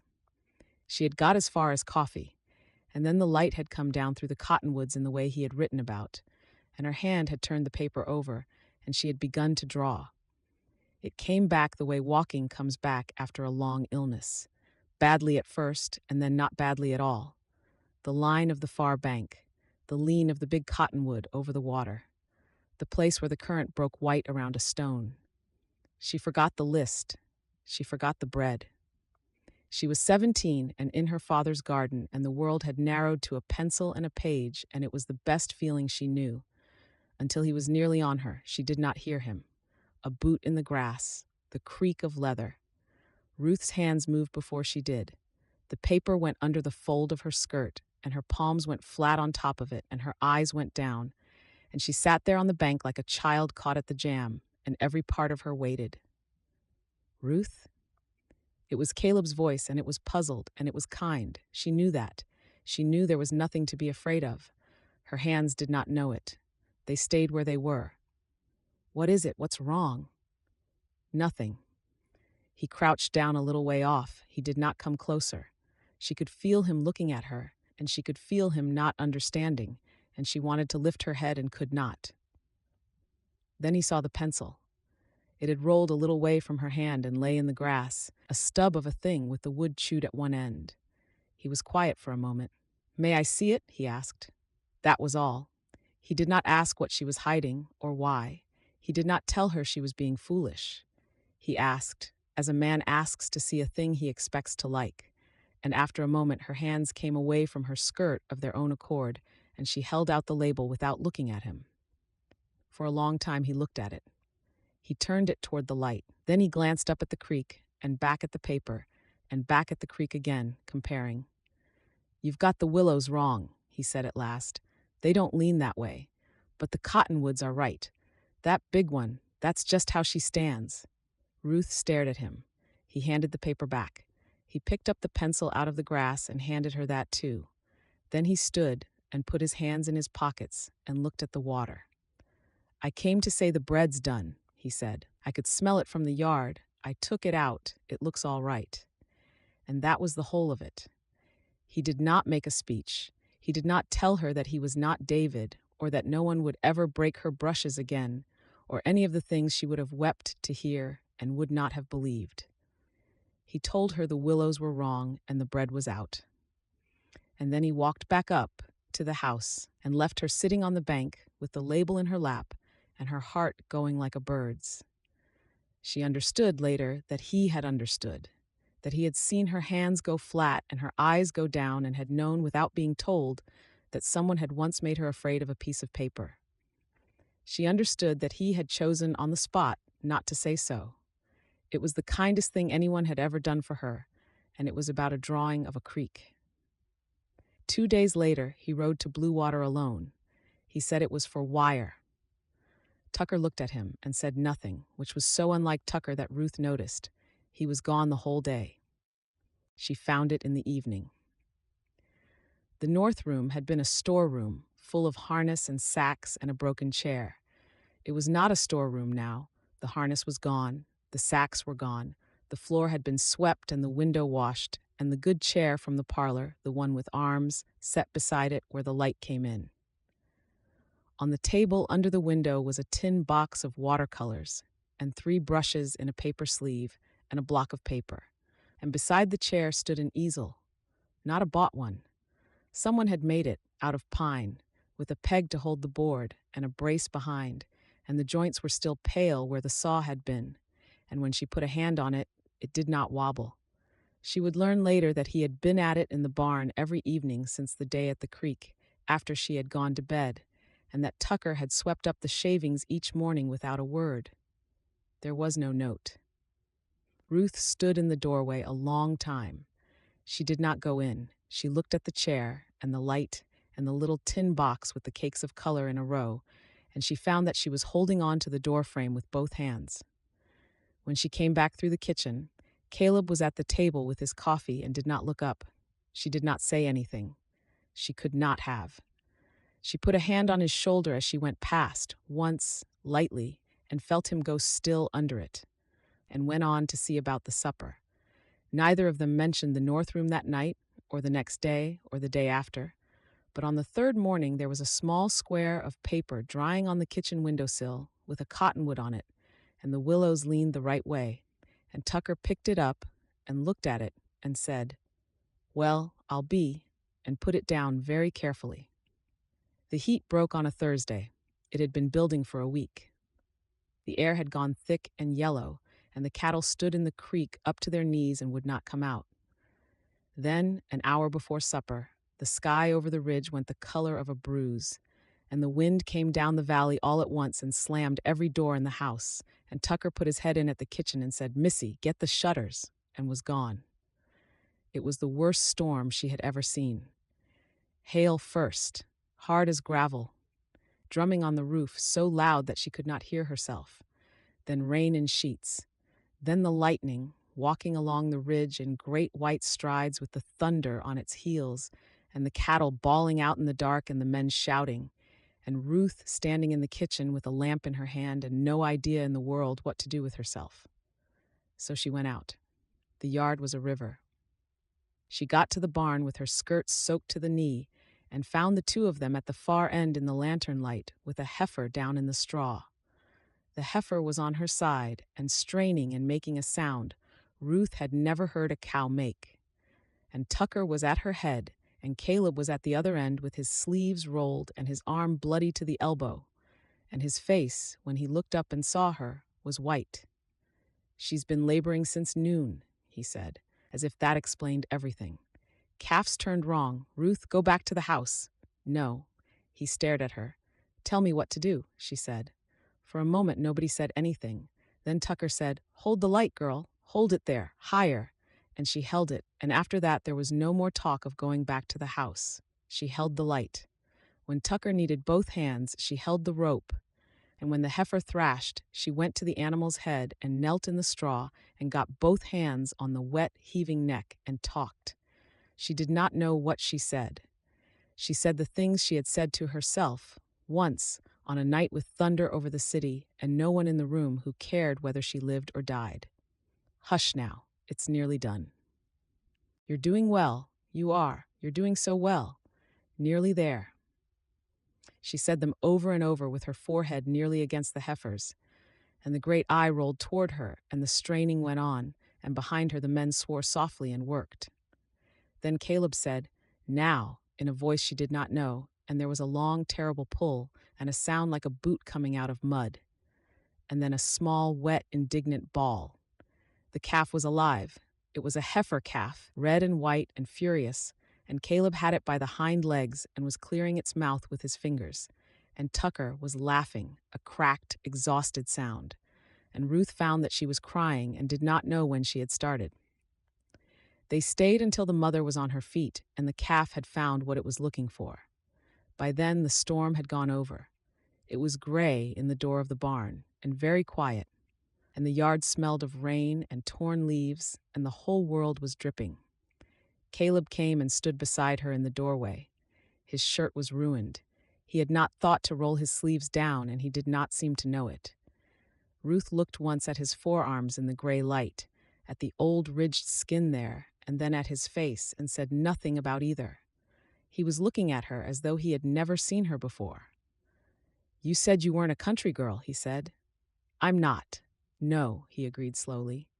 "I guess you're not." They walked back to the house together in the wet gray light with Tucker gone ahead to see to the horses. Halfway across the yard, Caleb stopped. "Ruth," he said, "there is something." She stopped too. She waited. He was looking at the ground and his jaw was working, and she saw that he had come to the edge of a thing and was standing on it. And she thought, now, while it is quiet, while he is trying, now before I lose my nerve. "Caleb," she said, "I have not been." They both stopped. "Boss!" It was Tucker from the barn. "Boss, the roan's gone through the fence. I need a hand." Caleb closed his eyes. Ruth put her hand over her mouth. And then, because it was that or weep, they were both laughing, standing in the puddles in the gray dawn with the calf bawling behind them and Tucker hollering, laughing until they had to hold on to each other. "Later," he said when he could speak. She nodded. "When it's quiet." He went to the barn, she went to the house, and neither of them had said it. Chapter 15. The morning after he walked out of the saloon for the last time, Ruth's father set about looking for her daughter. He didn't tell his wife. He made the mistake, so it was left for him to make amends. He left his business in the hands of his competent assistant and went on his search. He didn't care if his assistant ran the business into the ground. Nothing mattered to him but finding poor Maisie. He stopped first at Ruth's former house in the hope that the new owner might have retained the services of David's servants. Unfortunately, the new owner informed him that he hadn't met any of the previous servants. That was the first blow to Stephen's quest. He suffered more blows as the days went on and was almost tempted to give up. He spent freely and without counting, for the store could bear it now, tracking anyone who had worked for David and who may have heard anything about Maisie. Ultimately, Margaret challenged him late one night after his return home after yet another fruitless search for Ruth's daughter. She accused him of having an affair, and even in his tired state, he had laughed, which riled her further. She burst into tears and ran upstairs to her room. The old Stephen would have allowed her to believe her assumptions for days before telling her the truth. But he had made so many mistakes in his life and was trying to make reparations, so there was no point adding more to it. He joined his weeping wife upstairs on their bed and told her the truth. Her tears hadn't dried as he had expected, but flooded her face all the more as she clasped a hand on his neck and whispered, "You're indeed a changed man. You're now kinder and softer, and I was scared it was another woman who had wrought the change in you. I didn't know it was guilt." Stephen smiled at her but said nothing as she put her arms around him. He told her his search had been fruitless and he was ready to give up, but she wouldn't let him. She became a well of inspiration and encouragement to him in ways he could always draw from. After almost 4 weeks of searching, Stephen finally got a breakthrough in the form of Tilly Smith. She was once a maid at the big Greystone house in which David and Ruth had resided. She had been the hardest of all to find, for she had left New York altogether, and it was only a chance word from a former cook that sent him across the river to Newark. The poor girl still feared David, even in death, and at first denied any knowledge of the couple. But Stephen had pleaded with her to tell him what had happened when Maisie was taken from the house. She explained how David had taken the poor girl from the house. In her desperation to know where he was taking her, she had snuck out of the house and had a passing carriage follow David's carriage, promising to pay him out of her savings. The master stopped at an orphanage. I got out and followed him. I hid behind a huge tree in the compound and heard him lie to one of the workers about finding the poor girl on his doorstep. The man praised him and thanked him. I was about to turn away to go back to the carriage to tell Miss Ruth, but the master spotted me, dragged me to the carriage, and gripped me by my neck. She paused as the memory made her tremble. Her hands were clutched tautly, and her lips thinned. Oh, I was scared something awful when he squeezed my neck and told me that if I ever told anyone, my body would be found in the graveyard. She began weeping, and the elderly man comforted her. He said he'd kill me and come after my family too. Mama was very sick then. I was so scared that I took her to my aunt's in Newark that same night. I didn't even go back for my things or my wages. We stayed there near a year. I didn't know Mr. Jones had died until long after, and by the time I came back to the city, Mrs. Jones was gone from the house and nobody could tell me where. Stephen nodded ruefully. He understood that the poor girl had been too young and petrified to tell anyone, but he was glad she had opened up to him. His sigh of relief was audible, and tears glazed his eyes. He had at last found Maisie. He could only hope and pray that she was still at the orphanage. He thanked Tilly, and even though she refused, he pressed money into her hands.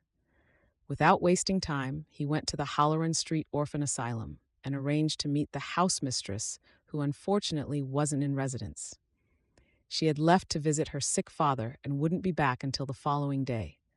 He went home to share the good news with his wife, and they wept tears of joy together. It was barely daylight when they were together at the orphanage's gate. They were told the house mistress wasn't back yet, but there they waited for hours. At last, the house mistress returned to be confronted by Stephen and his wife. Noticing the elderly couple's desperation, she ignored her backlog of work and attended to them promptly. "So what can I do for you, Mr. and Mrs. Belmont?" she questioned after they introduced themselves. Too caught up with emotion over finally finding their granddaughter, Margaret's voice was diminished, and her husband had to do most of the talking. "We're here for Maisie Jones." "I'm sorry, but there's no one here by such name," Stephen sighed. I was told her father brought her here under the false name of Charlotte Winters. She's a beautiful blind girl with black hair and blue eyes." The woman's brows shot up. No one had ever come to see the poor girl, and they feared she would never be adopted because she was blind. Stephen falteringly explained the story of Maisie's birth, and the woman shook her head. She had found the story of a man finding a blind girl on his doorstep too odd to be true when she returned to the orphanage and was told about poor Maisie. She had suspected that it was all a ruse by a father who could no longer cater to a blind girl. When she was told that the man seemed wealthy, she had presumed the reason to be one of status, but she still had to be careful about handing the poor girl over to the couple, although her resemblance to Mrs. Belmont was astounding. She asked that they describe the clothes Maisie was wearing on the day she was brought in. In between sobs, Margaret told her what Nanny Brown had told them. The blue wool coat with the horn buttons, the white bonnet, the little boots that had been new that week. The housemistress wrote it down. Then she folded her hands on the desk and told them as gently as she could that it was not enough. "You must understand my position, Mr. Belmont. A child was left here under one name, and you have come asking for her under another. I believe you. I believed the moment I saw your wife's face. But belief is not what the managers will ask me for. They will ask what proof I had, and I must be able to answer them." Stephen's hands tightened on his hat. What proof would satisfy them? A record of the child's birth or christening, a statement sworn before an attorney from someone who knew the child before she came here and can describe her, and a letter from that attorney to the board setting out the whole matter. The managers meet on Thursday. Bring me those, and I will put it before them myself. It was Tuesday. Stephen had not been inside a church in years, but he was on the steps of St. Mark's before the housemistress had finished speaking, or so it felt to him afterward. The curate was young and kind and slow, and it took the better part of an afternoon to find the register for that August 3 years ago. And when he found it, Stephen stood and looked at the entry for a long moment before he could speak.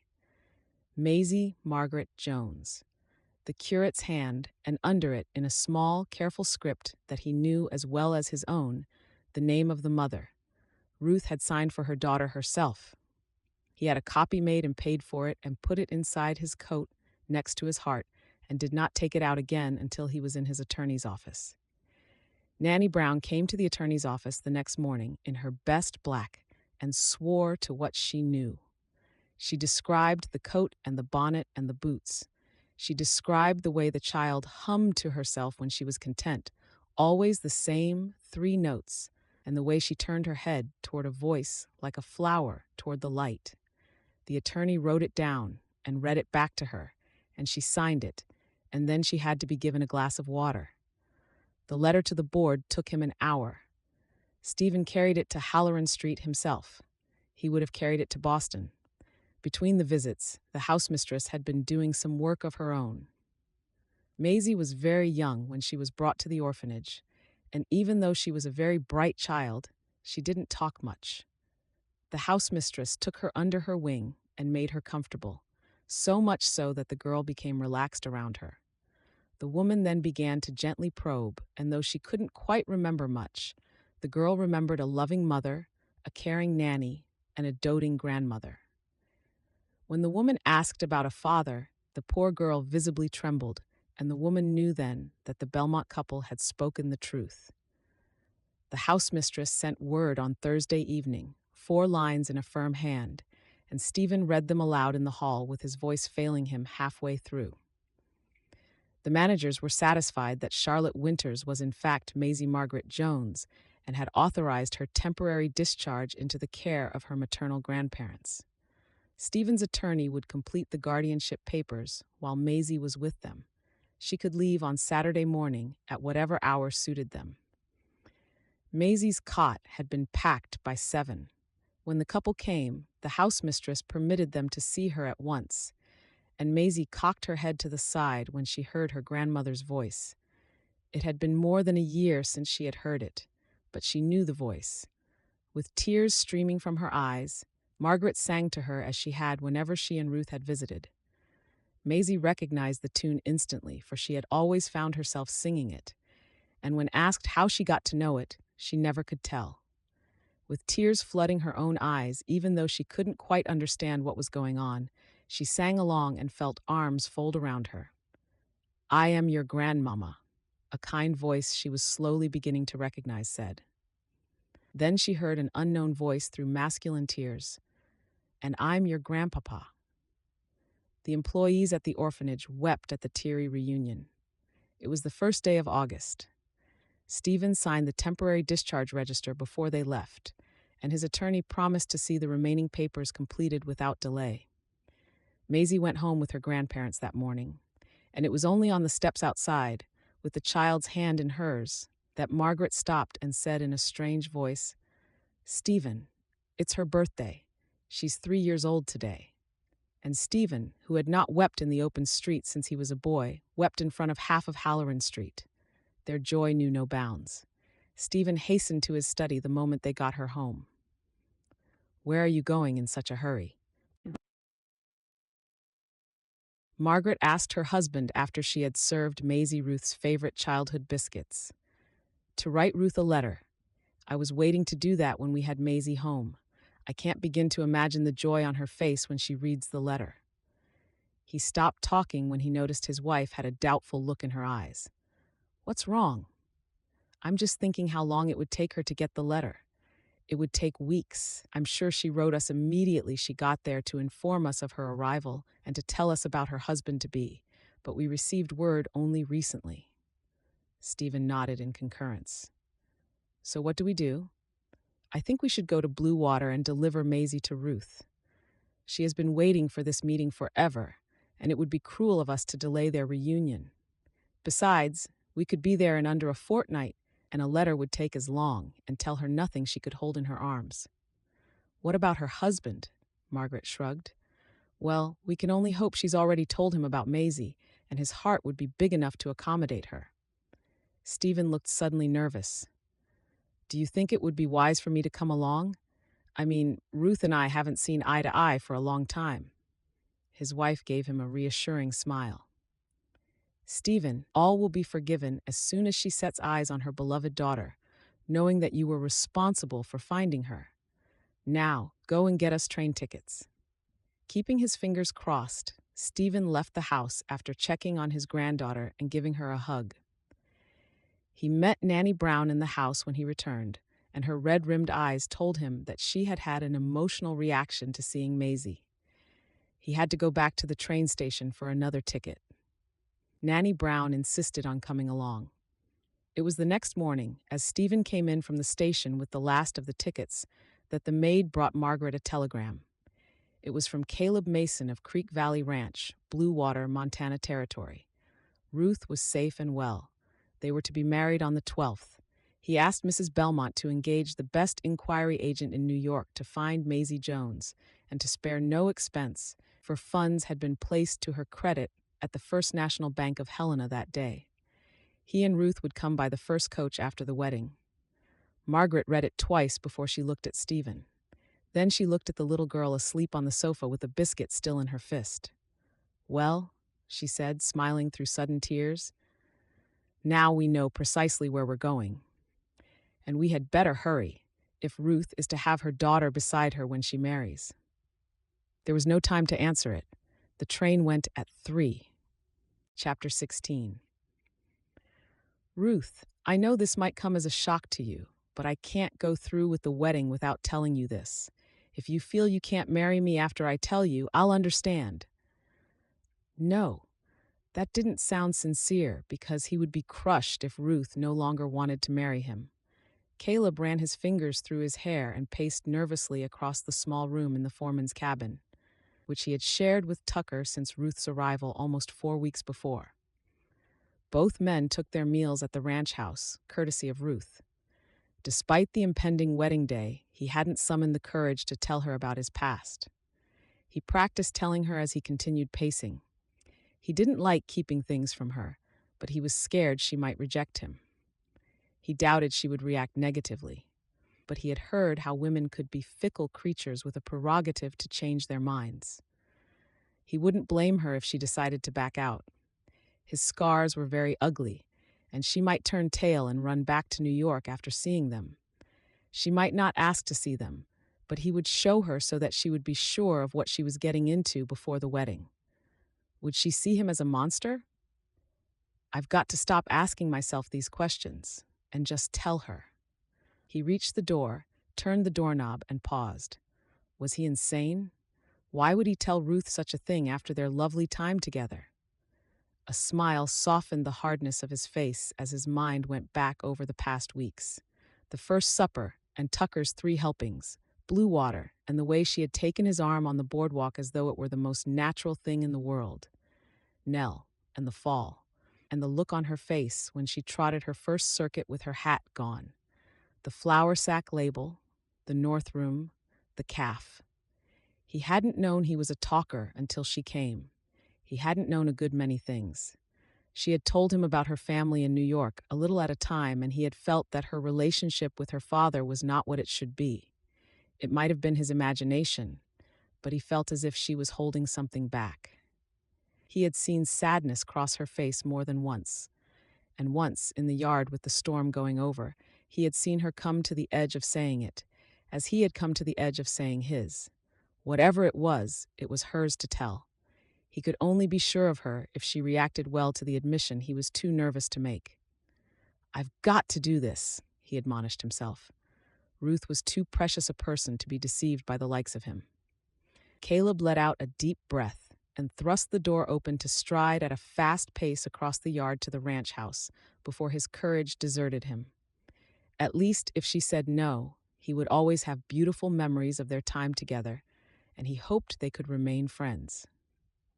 He went through the back door and was surprised to not find her in the kitchen. It was normal for her to be beautifying the room, cleaning and polishing, or placing flowers on the dinner table while humming a song. But today she wasn't there, and he worried that she might have left with the realization that she could not marry him. With his heart in his throat, he crept up to her door and raised his hand to knock. It was then that he heard the noise from beyond the closed door. He thought it was sobbing, but he couldn't really be sure. He listened carefully until he was certain that it was the sound of sobbing. Afraid that Ruth might have hurt herself, he rapped on the door and quickly pushed it open. Ruth's beautiful eyes were wet with tears and enlarged as he rushed into the room. He was beside her in a flash, kneeling by the bed. "Are you hurt?" he questioned with worry in his eyes as he looked her over. In response, Ruth let out a cry and threw her arms around him. Caleb was taken aback at first, but he allowed her to cry in his arms before sitting beside her on the bed. "Today is Maisie's birthday," Ruth gulped back sobs. Caleb frowned in confusion. "Maisie? Who's Maisie?" "My daughter." "Daughter!" Ruth was too upset to consider deceiving Caleb when he found her crying. She just knew she had to tell him the truth. She missed Maisie so much and wanted to tell Caleb all about her. If he didn't want the excess baggage of another man's child, she would accept it and leave. She would go back to New York to find her daughter. Swallowing her misgivings, she started by telling him about her father's announcement that she was to marry David, and stopped with the regaling of the moment she saw his advertisement in the newspaper. Caleb was silent all through her telling, and not once did she look at him, afraid of what she might see in his eyes. Silence enveloped the room, and only her snuffles could be heard. After a moment, Ruth slowly raised her eyes to his to see only understanding and compassion. "Oh, Ruth, I'm so sorry that you had to go through all that. What a monster your late husband was. How could he have done that to you and his little girl? Fathers are supposed to protect their daughters, not give them away." More tears spilled from her eyes at his empathy. "Look at me," he softly said, and placed a gentle hand underneath her chin so he could tilt her head. Ruth saw a fierce kind of determination in his eyes. "Ruth, I give you my word right now. We'll go to New York and look for your daughter, the morning after the wedding, on the first coach south, and if you'd rather not wait for the wedding, say so and we'll go tomorrow." An involuntary hand went up to Ruth's parted and quivering lips. Shock held her bound for some minutes. Words escaped her. "And I'll not have the search wait on us either." he went on. "There's a telegraph at Bluewater. I'll ride in at first light and wire your mother and wire the bank in Helena to put money at her disposal, and she can have the best inquiry agent in New York on it before we're out of the valley. There's no sense in a little girl waiting 11 days for two people on a coach when a wire can be there by dinner time. A mother shouldn't be parted from her daughter, and Maisie needs you." At that moment, Ruth knew for certain that the feelings that had been creeping up in her heart whenever Caleb was near or at the thought of him were indeed love. She had never loved a man before, but she recognized it, and its warmth erased the cold void from her heart.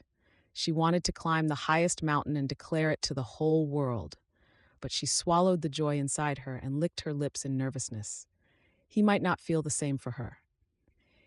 Even though she was pleased and relieved that he had taken her confession so well and already accepted Maisie in his heart, she wished he would accept her too. She opened her mouth to thank him for his understanding and his offer of help, and what came out instead was, "I should have told you. In the letters. I began to, once. I wrote it down, that I had a daughter, and then I put the page in the stove." He was quiet for a moment. "I know what it is to keep a page in the stove," he said. That was all. She waited, and he did not go on, and after a moment she understood that he had said as much as he could. She did not press him. She had been pressed in her time. He stood and looked down at her, and something in his face made her heart turn over. "Will you walk with me to the creek this evening? After supper.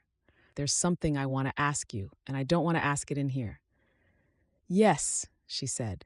He touched her cheek once with the back of his hand and went out, and she heard him tell Tucker in the yard that the fence on the north pasture would keep, and that Tucker had better start thinking about how the ranch would run for 2 months without either of them. The light was going gold under the cottonwoods when they got there. He had said nothing on the walk down. She had said nothing either. She had spent the afternoon in the north room with a brush in her hand and no idea what she was painting. And now she stood on the bank where she had hidden the flour sack label and looked at the water and waited. He did not make her wait long. Caleb turned to her and lifted his large, calloused hands to cup her face, and her words died in her throat when she saw what was in his eyes. "Ruth, I've fallen irresistibly in love with you. You're everything I want in a woman, and the thought of losing you has been causing me sleepless nights. I want to ask you properly to be my wife. Will you marry me, Ruth?" Ruth exhaled to stop her tears from overflowing again. This was a dream come true. After the past horror, she had never expected to fall in love, let alone have it returned. The tears she was fighting fell anyway. A reply would be nice, he said into the silence, and she heard the nervousness in his voice. She laughed, a little unsteadily, realizing that he deserved a reply. He wiped the tears from her eyes with profound tenderness. "Yes, I'll marry you, Caleb Mason," she said, with a joy that lit the blue of her eyes. His dark eyes had a look of disbelief. "Really?" She laughed again. "Yes, really. And I love you too, and I want nothing more than to be your wife. My first marriage was nothing to write home about, except for my daughter. But yes, I'm sure, this time will be different, because now I know what love is." "Oh, Ruth, you've made me the happiest man in the world," he said, and drew her into his arms. They stood so a long while, with the creek going by and the light going out of the cottonwoods one leaf at a time. Then they walked back up to the house in the dark, and his hand was over hers on his arm the whole way, and neither of them said a word because there was nothing that needed saying. Ruth lay awake that night and did not mind it.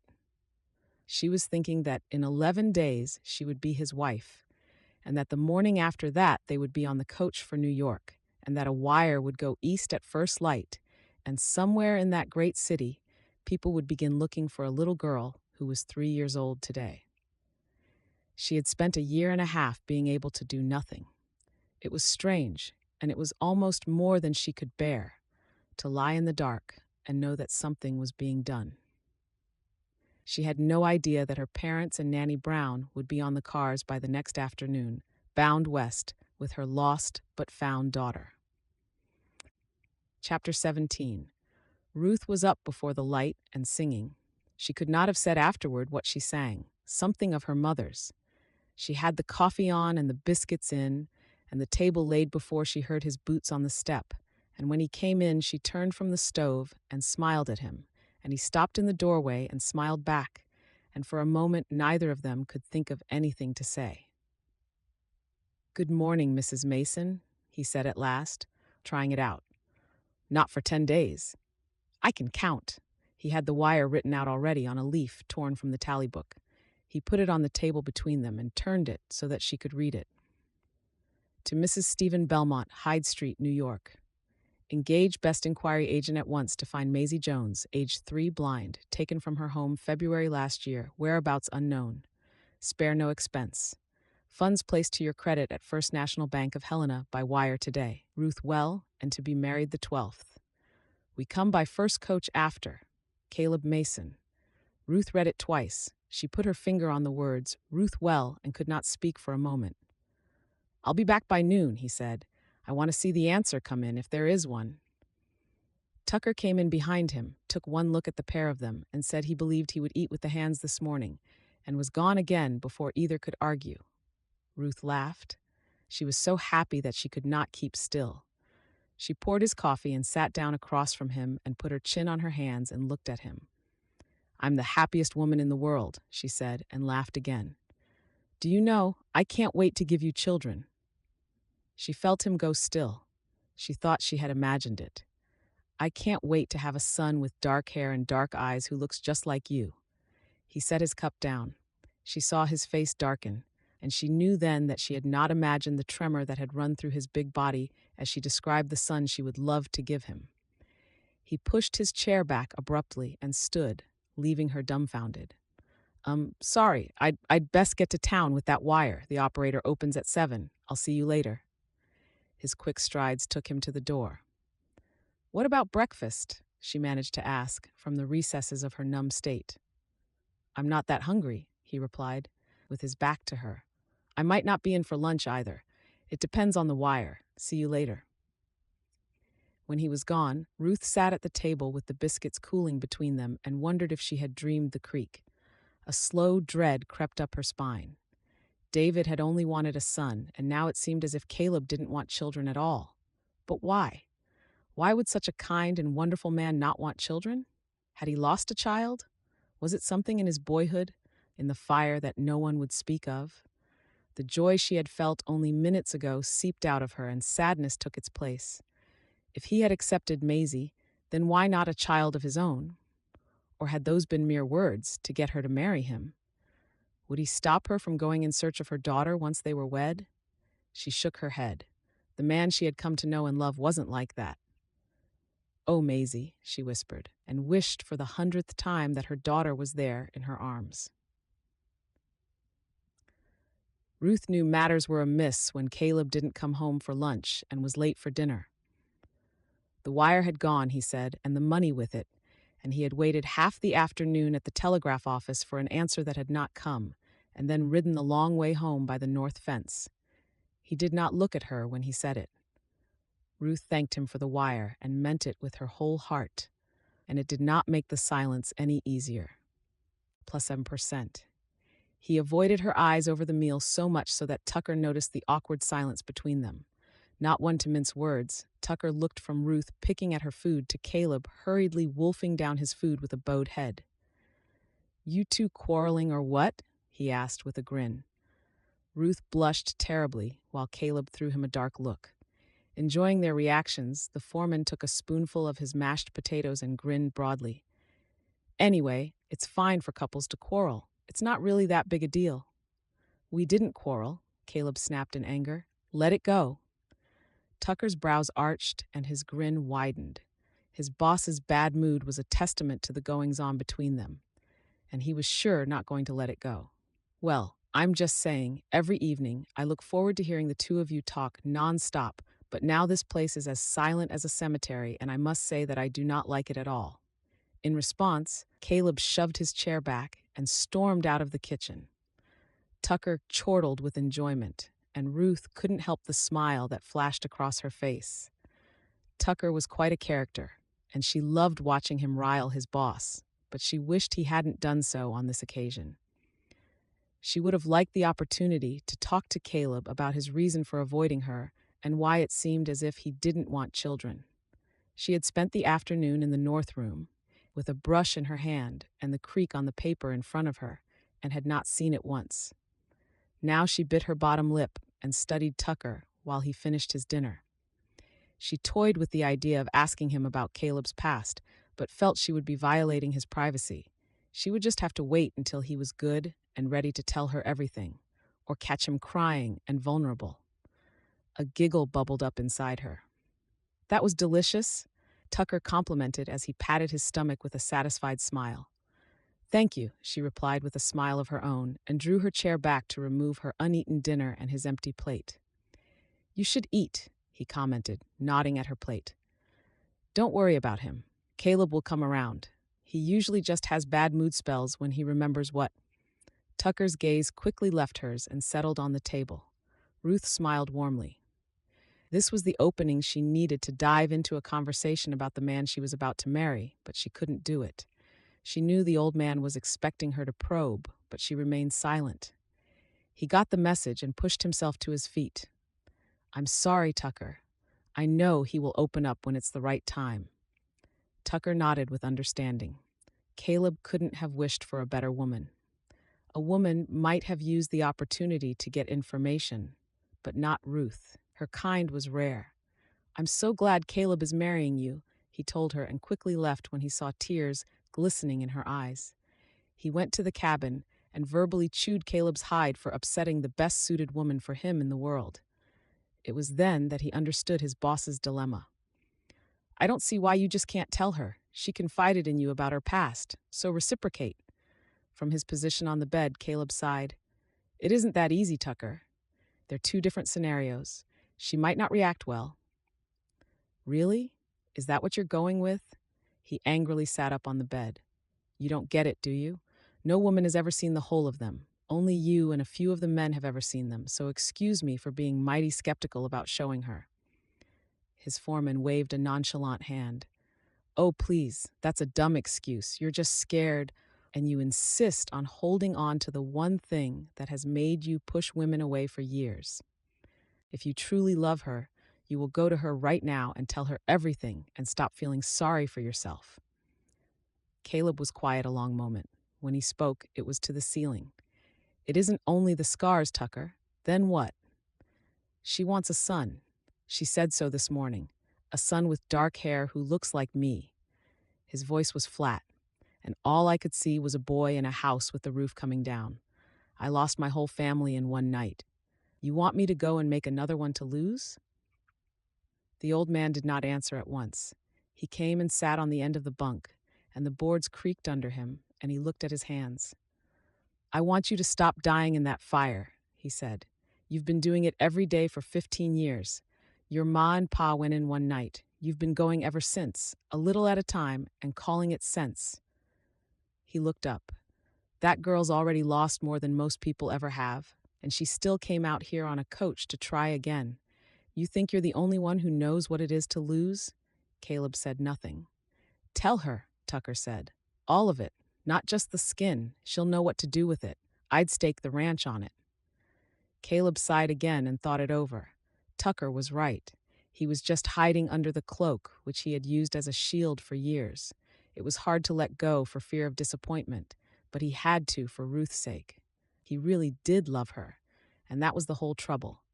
Loving her was already more than he had ever meant to risk.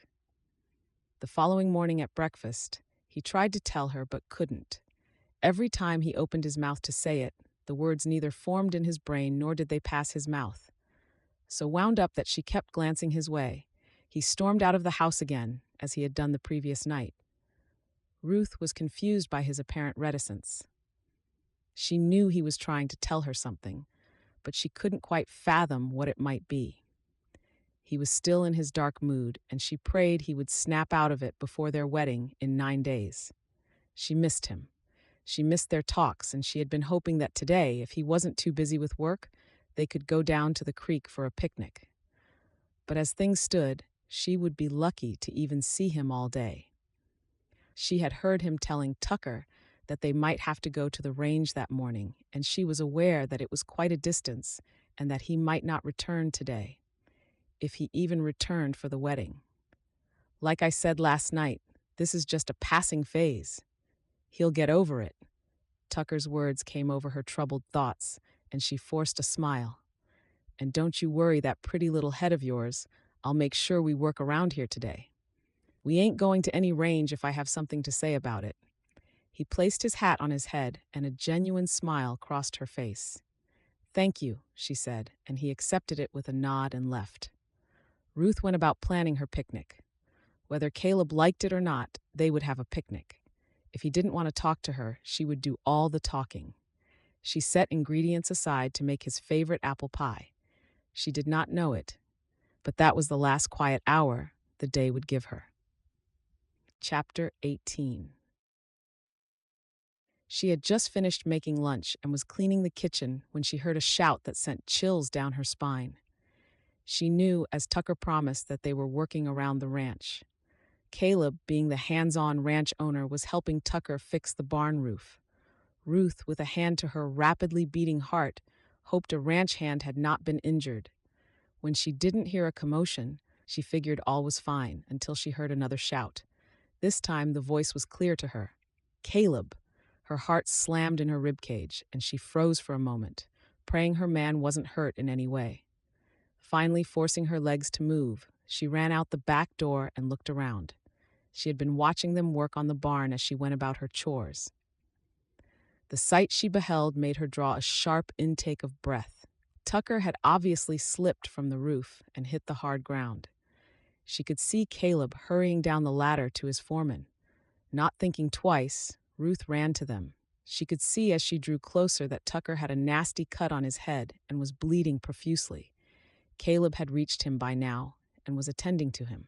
Ruth's race faltered to a stop when she was just a few paces away, and she saw Caleb rip off his shirt to wrap it around Tucker's head in a bid to stem the blood flow.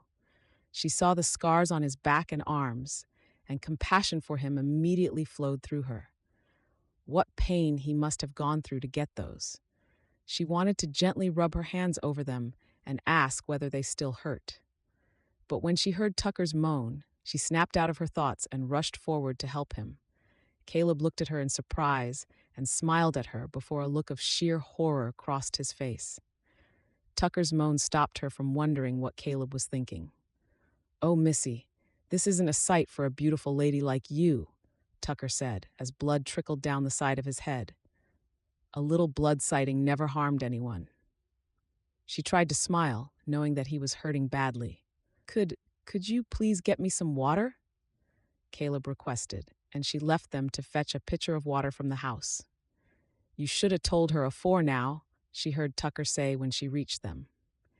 Caleb thanked her and used the water to gently wash the wound, which wasn't as deep as they had feared, given the amount of blood loss. "All this fussing over a little cut," Tucker complained when they cleaned the wound. "Ain't the first time, won't be the last." To distract him from his obvious pain, she asked to hear all about his other injuries, and even though he was beginning to feel a little lightheaded, he obliged her. Ruth laughed at his stories while Caleb bowed his head. When Caleb spared a glance her way, she saw admiration in his eyes, and her cheeks reddened. He asked her to stay with Tucker while he brought hands in from branding cattle in the field to help carry Tucker to the ranch house. Ruth continued talking to Tucker until the men arrived to gently lift and carry him into the house.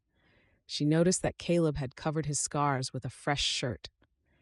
Despite Tucker's protests, a hand was sent to fetch a doctor who arrived to check whether Tucker's injuries were serious. He was certified fine, but Doc said he would most likely suffer headaches for a few days. As long as the wound was kept clean to avoid infection, all would be fine. Tucker assured the doc that his bottle of whiskey would do just fine for the pain, and the doc left, shaking his head. Ruth left Tucker's side when he was sound asleep, to find Caleb pacing the small parlor with his head bowed. His head lifted when she came in and their eyes met and held. He looked away first. "I want to thank you for helping out with Tucker," she shrugged. "It was the least I could do." Prosody rate. A moment of silence hung between them. She headed towards the kitchen.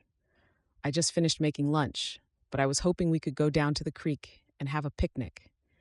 There was pain in his eyes, which she didn't understand. He stared at her for a long moment and shook his head. I'm sorry, I've got to finish the mending. She felt the rejection as a slap to the face. She swallowed hard and hoped the smile on her face didn't look as false as it felt. She wanted to yell at him to tell her what was going on with him, but she instead said, Please, do be careful. He hesitated for some seconds before he nodded and left her with a yearning in her heart. She almost wept pitifully. Why was she so unlucky when it came to men? Where was the kind, warm, and cheerful man Caleb had been all these weeks? Had he been pretending? No, he couldn't have been. Just the mention of children had changed him into a person she couldn't understand. Fine, they could live a childless marriage. She just wanted the man she loved to return. She wanted to tell him all that, but she stopped herself. She didn't know if the mention of having a family had caused the change in him. It would be highly embarrassing if she tackled him on it only to discover that wasn't the case. She found herself in the kitchen, looking at the basket she had set for the picnic. It seemed such a shame for it to go to waste. After checking on Tucker, satisfied that he was snoring loudly and in a deep sleep, she took the basket and a small blanket to the creek. She didn't care if Caleb saw her. It was his loss for not wanting to join her. Ruth had thought the peace and serenity of the creek would help to calm her troubled heart, but that wasn't the case. She sat under a tree and stared ahead. In little more than a week, she would be married to a man who hadn't spoken more than a dozen words to her over the last day. Ruth was so lost in her thoughts that she didn't see Caleb standing beside her for quite a while. When her gaze finally met his, she saw love overflowing from his eyes, which robbed her of words. Without saying a word, he sat down beside her on the bank. For a long while he looked at the water. Then he began to talk, and she understood after the first few sentences that he was telling it properly in his own words, for the first time to anyone but Tucker. He had been 13. He had not been able to sleep, and had taken his horse out into the fields, and had been gone half an hour when he smelled the smoke. He told her about the ride back, then the neighbor's wife who had tried to hold him, and how he had got free of her, and the heat in the hall, and his own voice calling for his mother and father, and then the roof. He told her about the weeks in Salt Lake City under a doctor's care, in a boarding house room he could not remember the color of, and the 2 graves he had not been able to stand beside, and coming home to a black square of ground where the house had been, and Tucker waiting for him at the gate. He said all of it in the same low, even voice, and only his hands knotted together between his knees told her what it cost. Then he undid his cuffs and unhurriedly took off his shirt and turned so that she could see. The scars ran from his shoulders to the small of his back and down both arms to the wrist. She had seen them in the yard, in the shock of the moment, and had not really looked. She looked now. They were old and pale and puckered, and in places the skin lay in ridges like a plowed field. And she thought of a boy of 13 lying under a burning roof, and had to press her lips together hard. Don't they repulse you? He asked the water.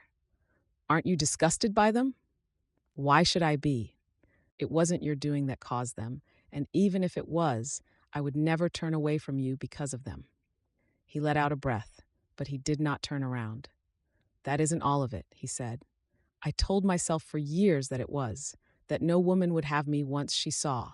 It was easier than the truth. His hands tightened. Ruth, I lost everyone I loved in one night. I was 13 years old, and I stood in the yard and watched it. And I swore on those 2 graves, that I would never again let myself have anyone I could lose like that. It's why I never looked at a woman in Bluewater. It's why I fought Tucker so long over the advertisement. And then you came, and I broke my word to myself in about a day, and I told myself a wife was enough. A wife I could manage. He shook his head. Then you sat across the table from me and said a son with dark hair who looks like you, and all I could see was a boy in a house with the roof coming down. I couldn't breathe, so I ran. I'm not proud of it. Ruth said nothing for a moment. Then she put her hand flat on his back, on the worst of it, and felt him go rigid under it and did not take it away. "Caleb, look at me." He turned. His face was wet. "I had a child," she said. "I held her for 18 months, and then I came home one afternoon and she was gone and I did not know where, and I could not go and get her. Do you understand? I know what it is to lose. I have already lost the thing you're afraid of." Her voice shook and she steadied it. "And I got on a coach anyway. I came out here to a man I had never seen, to try again. Not because I'm brave, because the other way is not living. It's only waiting to die in a house that isn't burning." He made a sound that was not quite a word. "Both of us have scars," she said. "Only yours show." She held his face in her soft hands. "Caleb, I love you. I love you dearly, scars and all. Although you're a very handsome man, I'm not interested in outward appearance. David was also a handsome man. What I'm interested in is what is in here." She placed a hand across his rapidly beating heart. "And what I've seen in there is enough for me. How could you ever think I would be repulsed by your scars? You shouldn't." Her words were cut short when Caleb gently placed his lips on hers and kissed her fondly. When he finally lifted his head, they both laughed. "I love you from the depth of my soul. I can't believe I waited this long to advertise for a bride." She giggled. "Well, I'm glad you did, because I wouldn't have been free then, and I wouldn't have found a love so pure and true." "You can say that again, my love." They kissed again, knowing that the future held a marriage filled with love and happiness. "I want 6 children," Ruth joyously said, and Caleb rolled his eyes and groaned. "God help me." Chapter 19. Ruth made a beautiful bride on her second wedding day. It wasn't because of the white lace dress, but rather the glow in her eyes and on her face. She was a woman in love who knew she was loved by her man. The brightness of her smile rivaled the stars. After their enchanting picnic beside the creek, Ruth and Caleb had drawn even closer and couldn't wait to be joined in holy matrimony. Tucker was healing well and had stubbornly moved himself out of the cabin and into the bunkhouse with the hands, despite their objections. According to him, even though he was happy for them, he was sick and tired of their numerous public displays of affection. He, however, thanked Ruth for being an amazing woman and for loving Caleb, scars and all. This day was very different from her first wedding. Even though she wished her family were here, she wouldn't change it for the world. She had written to her mother and Nanny Brown to tell them about the wedding, but she didn't think her letter would reach them in time. It didn't matter, though. Caleb had promised her that tomorrow, on the first coach south, they would travel to New York to look for Maisie with all his resources at her disposal. And by now, she trusted an inquiry agent she had never met was at work on his money. Their trunks stood packed in the hall. He was the kindest man ever to have lived, and she couldn't wait to show him to the whole world and bear his son. A knock sounded on the door, and she wondered if the preacher was there already. He was quite early. She was eager to be Caleb's wife, so she hurried to the door where she was quite sure her eyes were deceiving her. She found herself face to face with her mother. "Mama," she exclaimed and threw her arms around the woman who was beaming from ear to ear. Then she saw the woman who had helped her with Maisie and screamed again. "Nanny Brown!" She hugged her too, and tears of joy glazed her eyes. "I didn't think my letter would reach you in time." "It didn't," Margaret said. "But Caleb's telegram did. We were already packing to come, but his wire told us where to find you and that we had better make haste if we meant to see you married. There wasn't even time to answer it. The train went at 3. Excitement bubbled in both women's faces. "We've got a surprise for you. Call it our wedding present to you." Ruth laughed. They had come all the way from New York to give her a gift. She followed them to the parlor while they complimented her on how beautiful she looked. She heard how they had met a ranch hand from Caleb's ranch at the stage station, and how he had brought them out to the ranch house. Ruth was indeed surprised to see her father in the parlor, looking quite nervous. "Papa?" she questioned when he only stared at her with tears in his eyes. "I'm so sorry, Ruthie." He hadn't used his pet name for her in years. "I'm sorry for everything. Please find it in your heart to forgive me." Ruth did not run to him. She had thought, on the coach and in the north room and lying awake at night, of what she would say to him if she ever saw him again. And now that he was in front of her, she found that she was going to say it, not loudly. She had never been loud with him, but she was going to say it. "Papa," she said, "do you know what it was?" He looked at her. "The first week, he took me by the arm on the stairs because I asked him not to drink so much. I had a bruise the size of your hand. I put Mama's poultice on it and told no one. He made me eat 5 meals a day so that I would fatten and give him a son. And when the doctor said I was with child, he told me it had better be a boy. When it was a girl, he held her up by the light and called her a thing. And one afternoon I came home from Mama's and went up to the nursery, and it was empty. And he stood at the foot of the stairs with a glass in his hand and made me guess." Behind her, the women were very quiet. "I am not telling you to punish you," Ruth said. "I am telling you because you have never heard it, and I cannot forgive a thing you have not heard." Stephen Belmont had been a man whose word was law in his house, and who had never once in Ruth's memory admitted a fault. He did not excuse himself now. He did not say that the store had been failing, or that he had not known what David was, or that he had meant it for the best. He stood with his hat in his hands and took every word. "I sold you," he said when she had finished. His voice was not steady. "There is no other word for it, and God knows I have tried every other word. I have tried them for 4 years.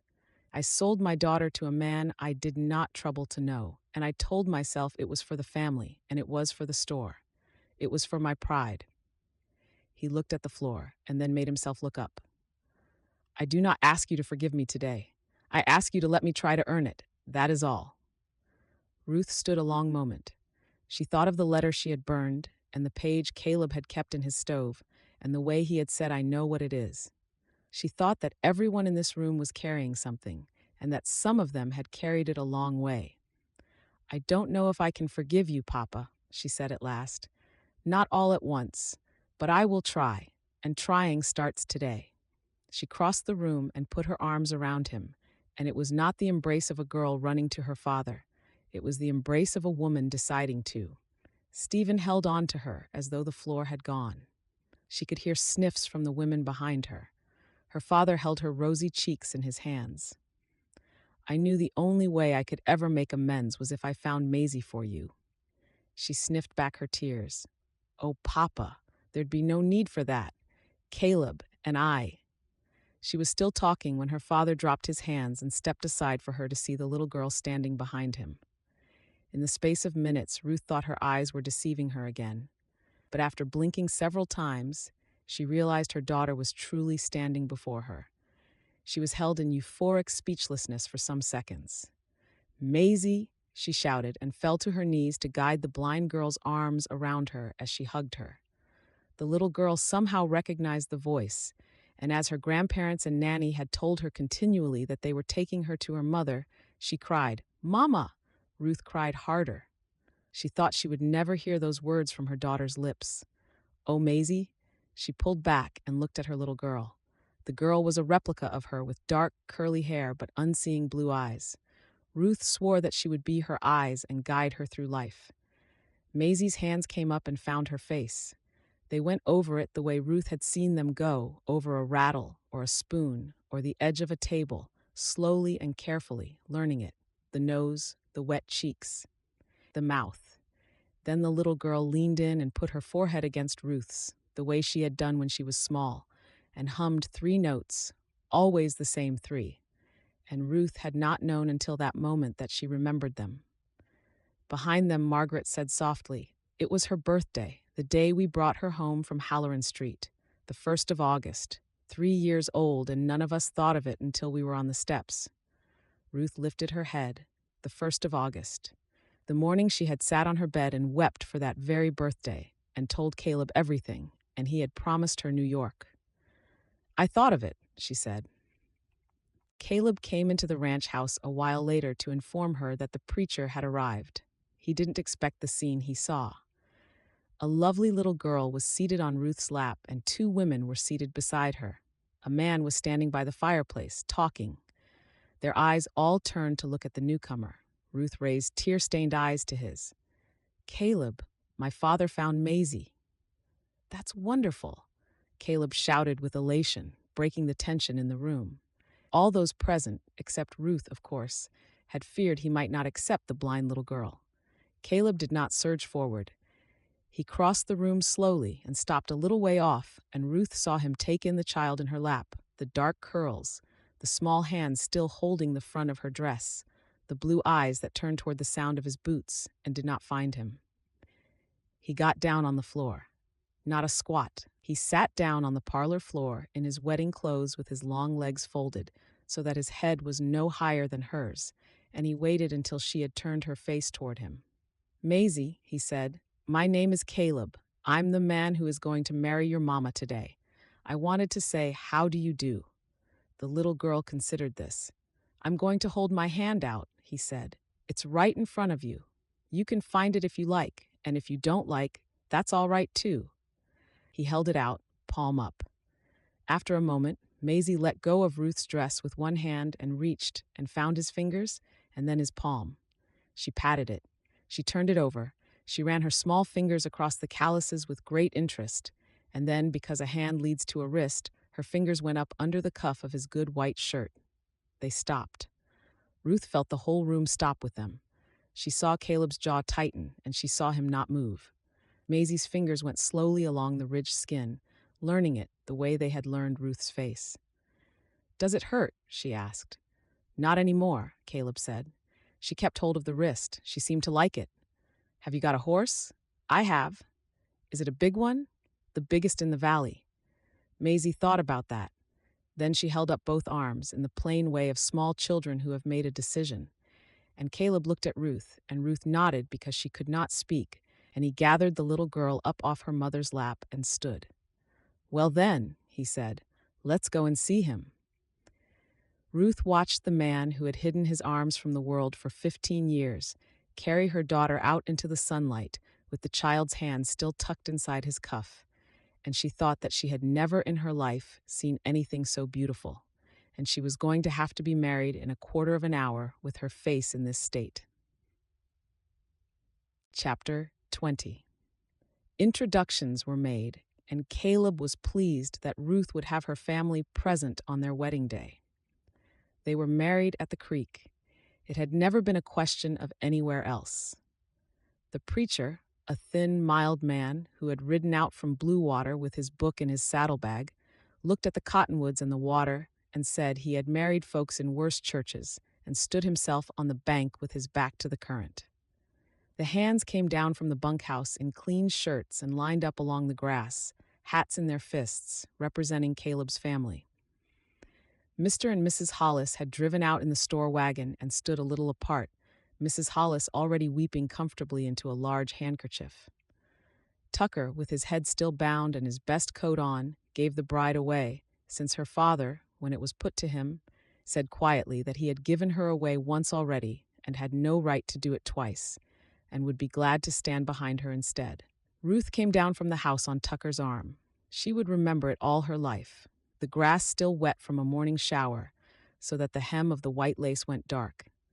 The hands turning to look, and then one after another, taking off their hats, Mrs. Hollis's handkerchief, her mother's face, and at the end of it, standing on the bank with the water going by behind him and his hat in his hands, Caleb, who had gone the color of chalk and then red to the ears, and then, as she came near enough to see it, had simply smiled at her as though there were nobody else in the whole of Montana territory. Steady, Tucker murmured. I've fallen off a roof lately. I don't aim to fall over a bride. She laughed, and it carried, and Caleb's smile grew. So Stephen stood behind her, and Margaret beside him, and Nanny Brown held Maisie's hand. Maisie would not stay held. Halfway through the preacher's opening, she let go of Nanny Brown and felt her way forward along the grass until she found Ruth's skirt and took a fistful of white lace and stood there. Nobody moved her. The preacher looked down and looked at Ruth and went on. Caleb spoke his vows looking straight at her, with his cuffs buttoned as they always were, and it did not matter in the least. Ruth spoke hers so that everyone on that bank could hear. It was the one thing she had promised herself about this day, 4 years ago, at another altar, and she kept it. When it was done, Tucker cleared his throat and said that in his experience, a man who could not describe a creek to a woman in a letter generally could not describe anything, and it was a mercy the lady had come to see for herself. And the hands laughed, and Caleb told him to hush, and did not mean it. Even with a bound head, Tucker still cracked jokes about the couple all the way back up to the house. They had a small reception at the ranch house, and Ruth's parents said they would stay for only a few days. They assured them that they would visit often. It was in the yard, before they went in, that Stephen Belmont came up to Caleb and put out his hand. Ruth saw it from the porch. She saw her father say something, low, and Caleb listen with his head bent, and then answer, and her father nod. Neither of them ever told her what was said. But Caleb shook the hand, and held it a moment longer than a man needs to, and when Stephen turned away his eyes were wet again, and he did not seem to mind who saw. Nanny Brown, to Ruth's utmost joy, said she was willing to taste the country life before deciding whether to return to New York or stay on in Montana. She added, "From the look of things and from all the siblings I heard Ruth telling Maisie she's going to give her, both of you are going to need a nanny." Ruth's color became a crimson red, and Caleb threw back his head and laughed, liking the woman. Tucker was pleased Nanny Brown wasn't leaving, and he offered to show her around, and Nanny Brown looked him up and down, from the bandage to the boots, and said she supposed there was no harm in looking. Ruth hoped a romance would blossom between them. Judging by the way the old man straightened his coat, she thought it might already have begun. It was over the cake that her mother said, in the careful voice she used when she had been thinking about a thing for some time, "There is a school in New York for children who cannot see. The institution on 9th Avenue. They teach the children to read with their fingers from raised points on the page. I made inquiries before we came. I thought you would want to know." Ruth looked at Caleb across the table. He was already looking at her. "We'll write to them," he said, "this week. And in the meantime," Ruth said slowly, "she can learn this place, the barn and the horse and the way to the creek, by counting fence posts if she has to." "She counted the porch steps going out," Caleb said. "4, she told me." He looked down at his hands and then up. "I don't know the first thing about it, but I know how to teach a thing that can't be seen. Half of what I know about cattle, Tucker taught me in the dark." Nobody at that table said the word overcome, and nobody thought it. Maisie was 3 years old and had a horse to learn and a creek to find and a whole valley that did not yet know she was in it. That was what they talked about over the cake, and it was enough to be going on with. Later, when the plates were cleared, Ruth went into the north room and came back with a square of paper and put it into Caleb's hands without a word. It was the ranch from the creek bank. The house and the barn and the long line of the mountains and the cottonwoods leaning the right way. And in the foreground, small and unmistakable, a man in shirt sleeves with his cuffs rolled to the elbow, looking at the water. He looked at it a long time. He did not say anything about the arms. He said, "The cottonwoods are right," in a voice that was not quite his own. And then he had to go outside for a minute, and Tucker, who had seen it over his shoulder, blew his nose loudly and said something about the dust. Ruth smiled as she watched. Through the window, Caleb come back and swing Maisie up onto his shoulders. When Maisie settled for a nap later that day, on Nanny Brown's lap in the good chair by the north window, with a paintbrush she had refused to give up still clutched in one hand, Ruth and Caleb walked hand in hand to the creek that would forever hold fond memories for them. The light was coming down through the cottonwoods in the way he had written about, a summer ago, at a kitchen table with the dust of the drive on him. She had thought then that a man who could not describe a thing had gone ahead and tried. She thought now that he had done better than he knew. Fall would come soon.